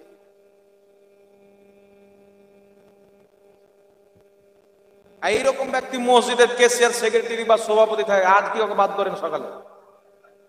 জি, তাহলে গোটা গ্রামবাসী কিন্তু গুনাহগার হবে। এইরকম ব্যক্তিকে ওকে আগে শুনেন, সর্বপ্রথম ওকে বুঝাবেন। আমরা হাদিস দেবো লেখ না। এই যে রাফায়দান বললেন, একটা যেখানে আছে রাফায়দান, রাফায়দানটা আমি বলে দিচ্ছি। রাফায়দান শুনেন, নবী পাক সাল্লাল্লাহু আলাইহি ওয়াসাল্লাম রাফায়দান করেছেন, অনেক সহিহ হাদিস আছে। জি, 6টা সহিহ হাদিসের কিতাব বলা হয় না, নবী পাক রাফায়দান করেছেন, অনেক সহিহ হাদিস আছে। তাহলে প্রশ্ন হলো আমরা কেন করি না? তো বিষয় হচ্ছে নবী পাক প্রথমে রাফায়দান করেছেন, পরে ছেড়ে দিয়েছেন। বুঝতে পারলেন? তাই সেহাই সিত্তার মধ্যে বাবও আছে, বাবও তারকে রাফায়দান, রাফায়দান ছেড়ে দেওয়ার পরিচ্ছেদ। তাই আবু দাউদ শরীফের মধ্যে সহিহ সনদে হাদিস বর্ণিত হয়েছে, আরো অনেক কিতাবের মধ্যে আছে যে হাদিসকে আলবানী পর্যন্ত সহিহ বলেছে আহলে হাদিসদের। হযরত আব্দুল্লাহ ইবনে আব্বাস রাদিয়াল্লাহু তাআলা, হযরত আব্দুল্লাহ ইবনে মাসউদ রাদিয়াল্লাহু তাআলা আনহু বলছে, সাহাবায়ে কেরামকে বলছে যে আমি কি তোমাদেরকে রাসূলের সালাত, কেমন করে রাসূল সালাত আদায় করতেন দেখাবো না? নবীর সালাত কি তোমাদেরকে বলবো না, শিখাবো না? সবাই বলেন অবশ্যই শিখান। তাবিঈন ছিলেন যারা। তো হযরত আব্দুল্লাহ ইবনে মাসউদ রাদিয়াল্লাহু তাআলা আনহু নামাজ আদায় করলেন, তো তিনি প্রমাণ করলেন যে নবী পাক মাত্র একবার তাকবীরে তাহরিমার সময় হাত তুলতেন, বাকি পূর্ণ নামাজে কোথাও হাত তুলতেন না। তো নবী প্রথম রাফায়দান করেছেন, পরে ছেড়ে দিয়েছেন। তো পরেটা, পূর্বেটা মানসুখ হয়ে গেল, পরেটা নাসিখ। আর বিধান হচ্ছে মানসুখের উপর আমল হবে না, নাসিখের উপর আমল হবে। যেমন কোরআন পাকে আল্লাহ বলেছেন লা তাকরাবুস সালাত ওয়া আনতুম সুকরা, নাসার অবস্থাতে তোমরা মসজিদের নিকটে আসিও না, নামাজ পড়তে আসিও না, নামাজের কাছেই আসিও না। কিসের অবস্থায়? তখন তুমি দারু পান করে থাকো, অন্য সময় পান করো, কিন্তু নামাজের সময় পান করে আসিও না। তখন দারু পান করা জায়েজ ছিল। পরে আল্লাহ পাক হারামের আয়াত নাযিল করে দিলেন যে আমি তোমাদের জন্য দারু শরাব পান করাকে হারাম করে দিলাম। তো পূর্বের আয়াতটা কোরআন পাকের আয়াত, ঈমান রাখতে হবে, কিন্তু মানসুখ আমল করা চলবে না, আমল হবে পরের আয়াত। তো পূর্বে নবী রাফায়দান করেছেন বাদ, পরে নবী রাফায়দান ছেড়ে দিয়েছেন, তো পরেরটাতে আমল হবে, পূর্বেরটাতে হবে না। জোরে বলেন না সুবহানাল্লাহ। বুঝতে পারলেন কথা? ক্লিয়ার? তাই বিরাদর ইসলাম এরকম ব্যক্তিকে খবরদার কোনো পদে রাখবেন না। যদি পারেন তো সমাজ থেকে ওকে আগে বুঝানোর চেষ্টা করবেন, ভালো মুফতি ডাকবেন, ডেকে ওকে হাদিস কোরআন দিয়ে বুঝাবে। যদি বুঝালে তো আলহামদুলিল্লাহ, নাকি ভুল হতে পারে মানুষের। আর যদি হাদিস দেখার পর ওর টেড়ামো দেখায়, তাহলে ওকে টেড়া করতে দিতে হবে। আপনার টাইম 10:50 পর্যন্ত, টাইম নেই, হুজুর চলে এসেছেন আলহামদুলিল্লাহ। আপনারা দেখছেন অনেক কিতাবের রাইটার শাবে বারাত, অনেক মৌলবি বলে না শাবে বারাতে রোজা রাখলে জাহান্নামে যাবে। বললাম না, জাহান্নামীদের বাপের জমি, যখন চাইবে ধান লাগাবে, যখন চাইবে পাট লাগাবে।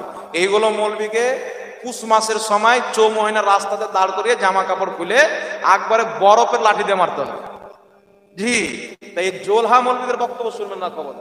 শাবে বারাতের রোজা রাসূল পাক সাল্লাল্লাহু আলাইহি ওয়াসাল্লাম বলেছেন, সেহাই সিত্তার 6টি কিতাবের মধ্যে 2-3টি কিতাবের মধ্যে পাবেন হাদিসটি।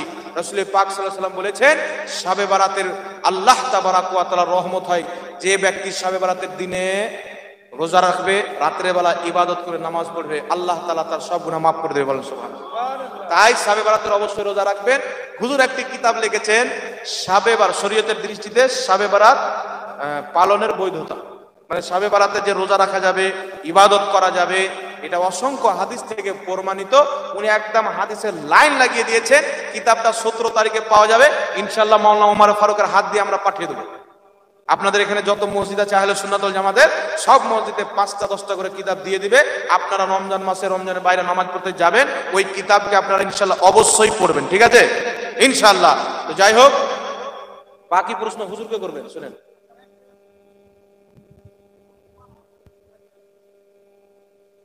চলে যান, চলে যান।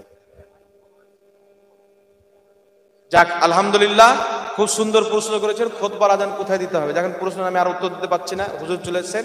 তো খুতবার আজান হানাফি মাযহাবের ফিকহের কিতাব ফাতাওয়া কাজী কামতে স্পষ্ট লেখা আছে, লা ইউআযযিনু ফিল মসজিদ, মসজিদের মধ্যে কোনো আজান দেওয়া যাবে না। 5 ওয়াক্তের আজান হোক, খুতবার আজান হোক, আজানে দেওয়া সুন্নাত। আবু দাউদ শরীফের মধ্যে হাদিস, তিরমিজি শরীফের মধ্যে, অনেক কিতাবের মধ্যে হাদিস এসেছেন।